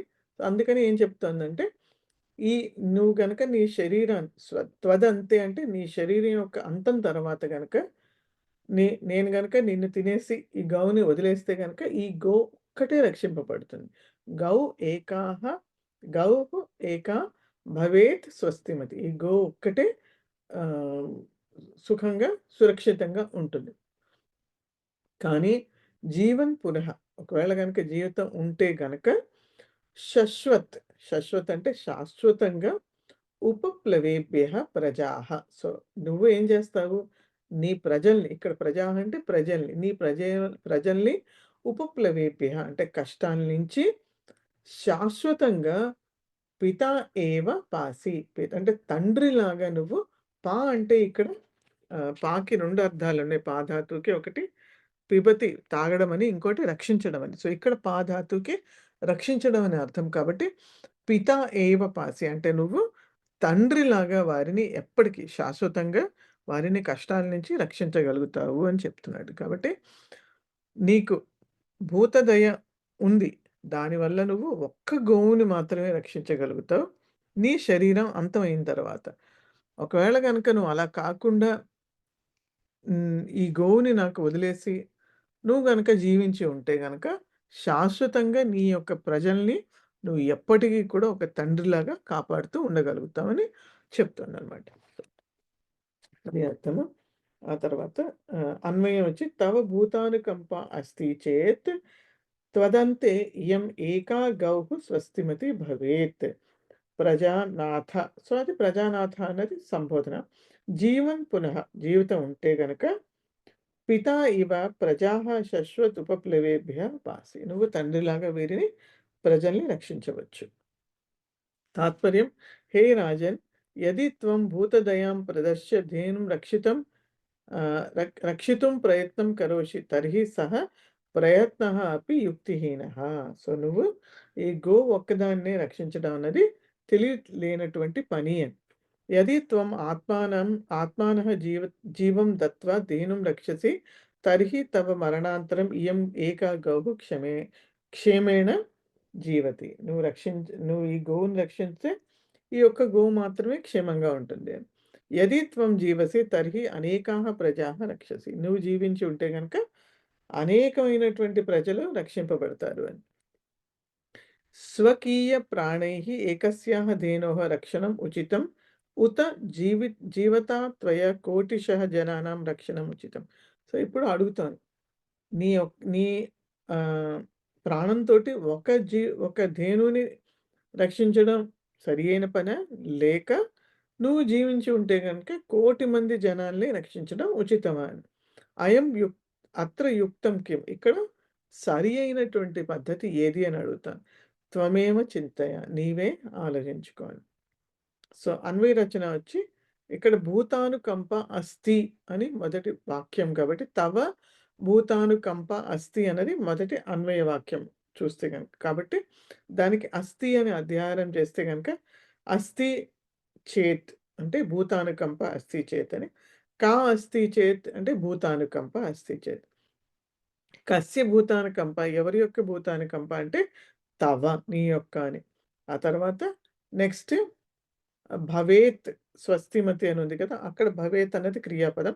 సో, రెండో పదానికి ఇయం గౌః ఏక అస్తి ఇయం గౌః ఏక స్వస్తిమతి భవేత్ త్వదంతే అని రెండో వాక్యం. కాబట్టి భవేత్ క్రియాపదము, కా భవేత్ ఏది ఉంటుంది అంటే గౌః ఏ అని. సో, కీదృషి గౌః అంటే ఇయం, మళ్ళీ కీదృషి అంటే ఏక. సో, ఏకాను ఇయం అన్నది గౌకి విశేషణాలు. కీదృషి భవేత్ ఎలా ఉంటుంది అంటే స్వస్తిమతి భవేత్ అని. సో, కదా భవేత్ ఎప్పుడు అంటే త్వద్ అంతే నీ శరీరం అంతమైపోయిన తర్వాత. లాస్ట్ లైన్ మొత్తం కూడా ఒక మళ్ళీ దానికి క్రియాపదం పాసి అని. సో, ప్రజానాథ అన్నది సంబోధన. పాసి అంటే రక్షసి, నువ్వు రక్షిస్తున్నావు అని.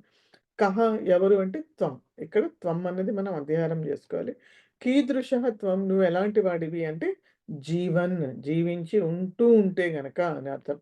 జీవన్ అంటే ఇది మళ్ళీ శత్రు ప్రత్యయాంత జీవన్. కాహ పాసి ఎవరిని రక్షించగలుగుతావంటే ప్రజాహ అన్నది స్త్రీలింగము బహువచనం కాబట్టి కాహ పాసి. కహ ఇవ పాసి ఎవరిలాగా రక్షించగలుగుతావు? పితా ఏవ తండ్రిలాగా పితేవ. సో, పితా ఇవ అని అర్థం. కదా పాసి ఎప్పుడు రక్షించగలుగుతావు అంటే శశ్వత్ ఎప్పటికీ శాశ్వతంగా అని అర్థం. కేభ్యః ఎవరి నుంచి రక్షించగలుగుతావు అంటే ఉపప్లవేభ్యః అంటే కష్టాల నుంచి అని అర్థం, ఆపదల నుంచి అని అర్థం. ఓకే. తర్వాత పద వివరణం. భూతానుకంప అంటే అకారాంత స్త్రీలింగము, అండ్ అస్థి అని అధ్యాహారం చేసాం కాబట్టి కా అస్థి అంటే భూతానుకంప అస్థి కాబట్టి అది ప్రథమ ఏకవచనంలో ఉంది. ఆ తర్వాత తవ మనకి తెలుసు. చేత్ అవ్యయము, ఇయం అన్నది తెలుసు. స్త్రీలింగము ప్రథమ ఏకవచనం. గౌకి విశేషణం కాబట్టి అది స్త్రీలింగము. అండ్ ఏక కూడా ఆకారాంతము స్త్రీలింగం ప్రథమ ఏకవచనము. భవేత్ అన్నది భూధాతువు సంభావనలో ప్రథమ ఏకవచనము. ఈ స్వస్తిమతి అనేది ఈకారాంతము. ఈకారాంతము స్త్రీలింగము ప్రథమ ఏకవచనము. త్వదంతే అన్నది త్వదంత అకారాంతము నపుంసకలింగము సప్తమి ఏకవచనం. త్వదంతః త్వదంతే సప్తమి అది. జీవన్ అన్నది శత్రుప్రత్యంత తకారాంతము పుల్లింగము ప్రథమ ఏకవచనము. శశ్వత్ అన్నది అవ్యయము. పునః అన్నది కూడా అవ్యయమే. శశ్వత్ ఓకే, పునః ముందర వచ్చింది. పునః శశ్వత్ రెండు కూడా అవ్యయాలు. ఉపప్లవేభ్య అన్నది పంచమి కష్టాల నుంచి కాబట్టి పంచమి ఇది. పుల్లింగము పంచమి బహువచనము. ప్రజాహ అన్నది స్త్రీలింగము నిత్య బహువచనము ఇది. ప్రజానాథ అన్నది సంబోధన అకారాంతము సంబోధన పుల్లింగము. పితా ఇవ పిత అన్నది రుకారాంత శబ్దము ప్రథమ ఏకవచనం. ఇవ అన్నది అవ్యయము. పాసి అన్నది పాధాతువు పరస్మైపది వర్తమాన కాలం లట్లకారంలో మధ్యమ పురుష ఏకవచనం. సమాసాలు లాస్ట్ దాంట్లో లేవా?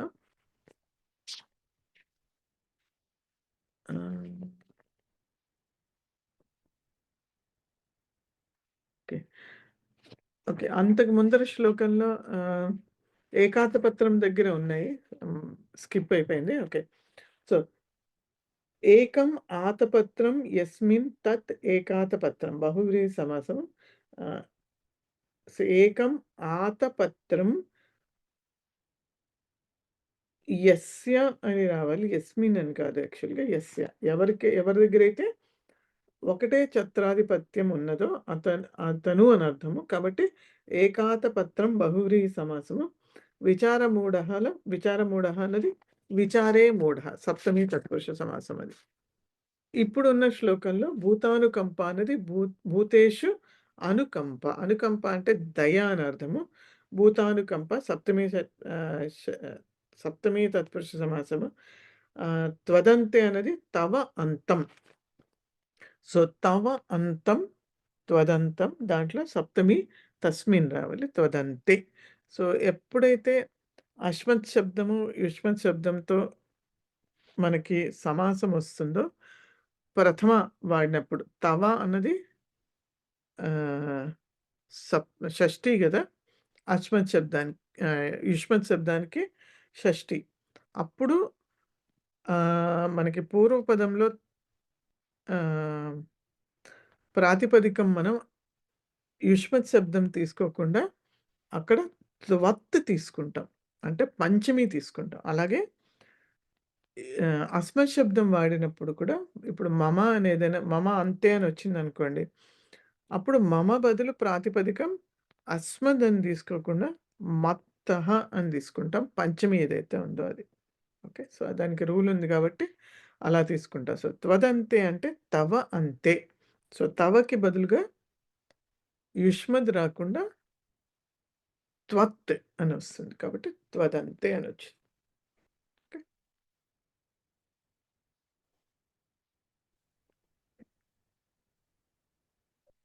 మహోదయ్ ఇది ఒక్కసారి ఎక్స్ప్లెయిన్ చేయరా? ఇది ఏది మహోదయ్ ఇప్పుడు త్వదంతేనా? అంతే. త్వదంతే అంటే నీ యొక్క అంతము అని అర్థం. ఓకే, సో ఇది సమాసం ఎలా అంటే మీరు సమాసాలు ఆ కింద చూస్తే కనుక తవ అంతం త్వదంతం అని ఉంది.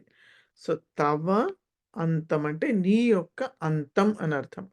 సో తవ అన్నదానికి ప్రాతిపదికం ఏంటి? మన సమాసాల్లో నేర్చుకున్నప్పుడు ఏదైనా సమాసం చేస్తే ఉంటే కనుక దాంట్లో సమస్త పదం మనకి ఎలా వస్తుంది?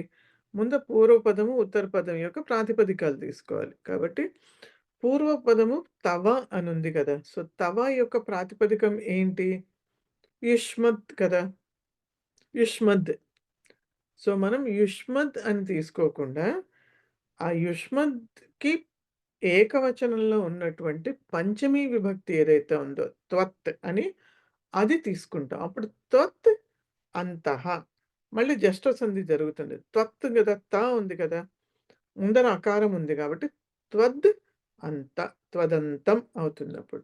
అలాగే అస్మత్ శబ్దంతో కూడా ఏదైనా గనక పూర్వపదంలో ఉంటే గనక ఏకవచనం, అప్పుడు దానికి పంచమీ తీసుకోవాలి. బహువచనం ఉంటే మళ్ళీ మనం ప్రాతిపదికం అస్మత్ పుత్రః అని ఉందనుకోండి, అప్పుడు నా యొక్క పుత్రులు, మన యొక్క పుత్రులు అని తీసుకున్నాం కాబట్టి అక్కడ అస్మదే వస్తుంది. అక్కడ బహువచనమే వస్తుంది. కానీ ఏకవచనం వస్తే మాత్రమే మనం పంచమి తీసుకోవాలి. ఏకవచన పంచమి. ఓకేనండి? ఓకే. యాహ్! అర్థమైందండి. ధన్యవాదాలు. ఓకే. సరే.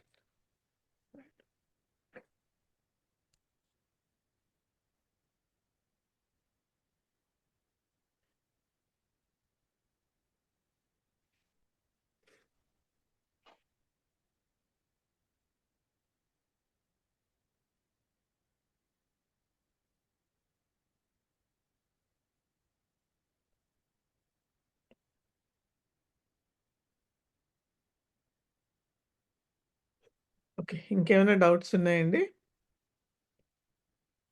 ఇంకేం లేవండి. ఓకే. సో, నెక్స్ట్ క్లాస్‌లో ఈ ఎక్సర్‌సైజ్ కంప్లీట్ చేద్దాం. ఈ లెసన్‌లోది.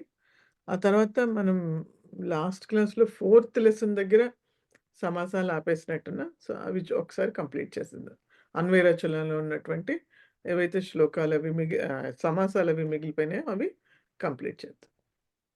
లాస్ట్ లెసన్ అది యూట్యూబ్‌లో పెట్టలేదా మహోదయ? ఉండుంటుందండి. నేను చెక్ చేసి లేదండి, చూసాను. చూసారా? ఇంకెవరైనా చూసారా? ఆ! మిగతా వాళ్ళు? నేను అబ్సెంట్ అయ్యాను. హాస్పిటల్‌కి వెళ్ళాల్సొచ్చింది. అందుకని చూసాను. చూస్తే లేదు. నేను ఒకసారి చెక్ చేస్తానండి. అలాగే. యూజువల్లీ ఎప్పటికప్పుడు పోస్ట్ చేసేస్తారు. మేబీ స్కిప్ అయిపోయిందేమో నాకు కూడా తెలీదు. చూడాలి. ఇంకెవరైనా చూసారా? చూడలేదా అండి? చూడలేదా ఎవరు? చూడలేదు. ఓకే. అంటే నోటిఫికేషన్ ఏం రాలేదు మహదేవ్. ఒక్కసారి వస్తుంది కదా సబ్స్క్రైబ్ చేసి, అలా రాలేదండి. రాలేదా? ఓకే. నేను చెక్ చేయిస్తానండి. ఓకే. రైట్. సరే చూస్తాను. వెంటనే మెసేజ్ పెట్టండి. క్లాస్ అయిన వెంటనే అలా ఈవినింగ్ అంటే మీకు మధ్యాహ్నం క్లాస్ అవుతుంది కాబట్టి యూజువల్లీ నైట్ లోపల పెట్టేస్తారు. ఒకవేళ మిస్ అయిపోతే మాత్రం మళ్ళీ గుర్తుండదది. అందుకని మేబీ నెక్స్ట్ డే అయినా శనివారం, ఆదివారం పెట్టుంటే అయిపోయింది. ఓకే. జస్ట్ రిమైండ్ చేయండి ఒక్కొక్కసారి మర్చిపోతే. అలాగే. ఓకే. చూస్తానులెండి అని చూసి చెప్తాను. ఓకే.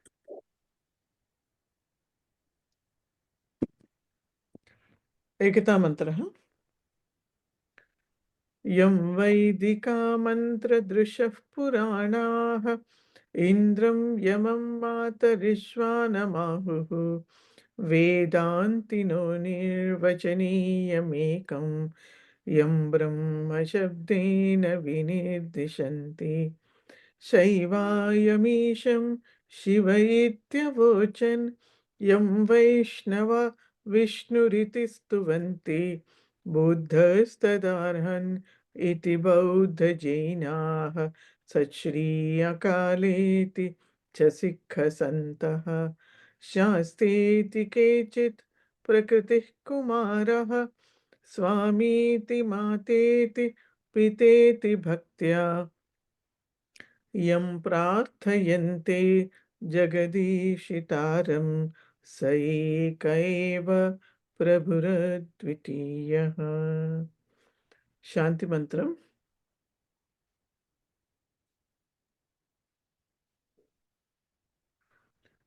ఓం సర్వే భవంతు సుఖినః. ఓం సర్వే భవంతు సుఖినః. సర్వే సంతు నిరామయాః. సర్వే సంతు నిరామయాః. सर्वे भद्राणि पश्यन्तु सर्वे भद्राणि पश्यन्तु मा कश्चित् दुःखभाग् भवेत् मा कश्चित् दुःखभाग् भवेत् ॐ शान्ति शान्ति शान्तिः ॐ शान्ति शान्ति शान्तिः धन्यवादः पुनर्मिलामः ధన్యవాదాలు ధన్యవాదాలు. మహోదయ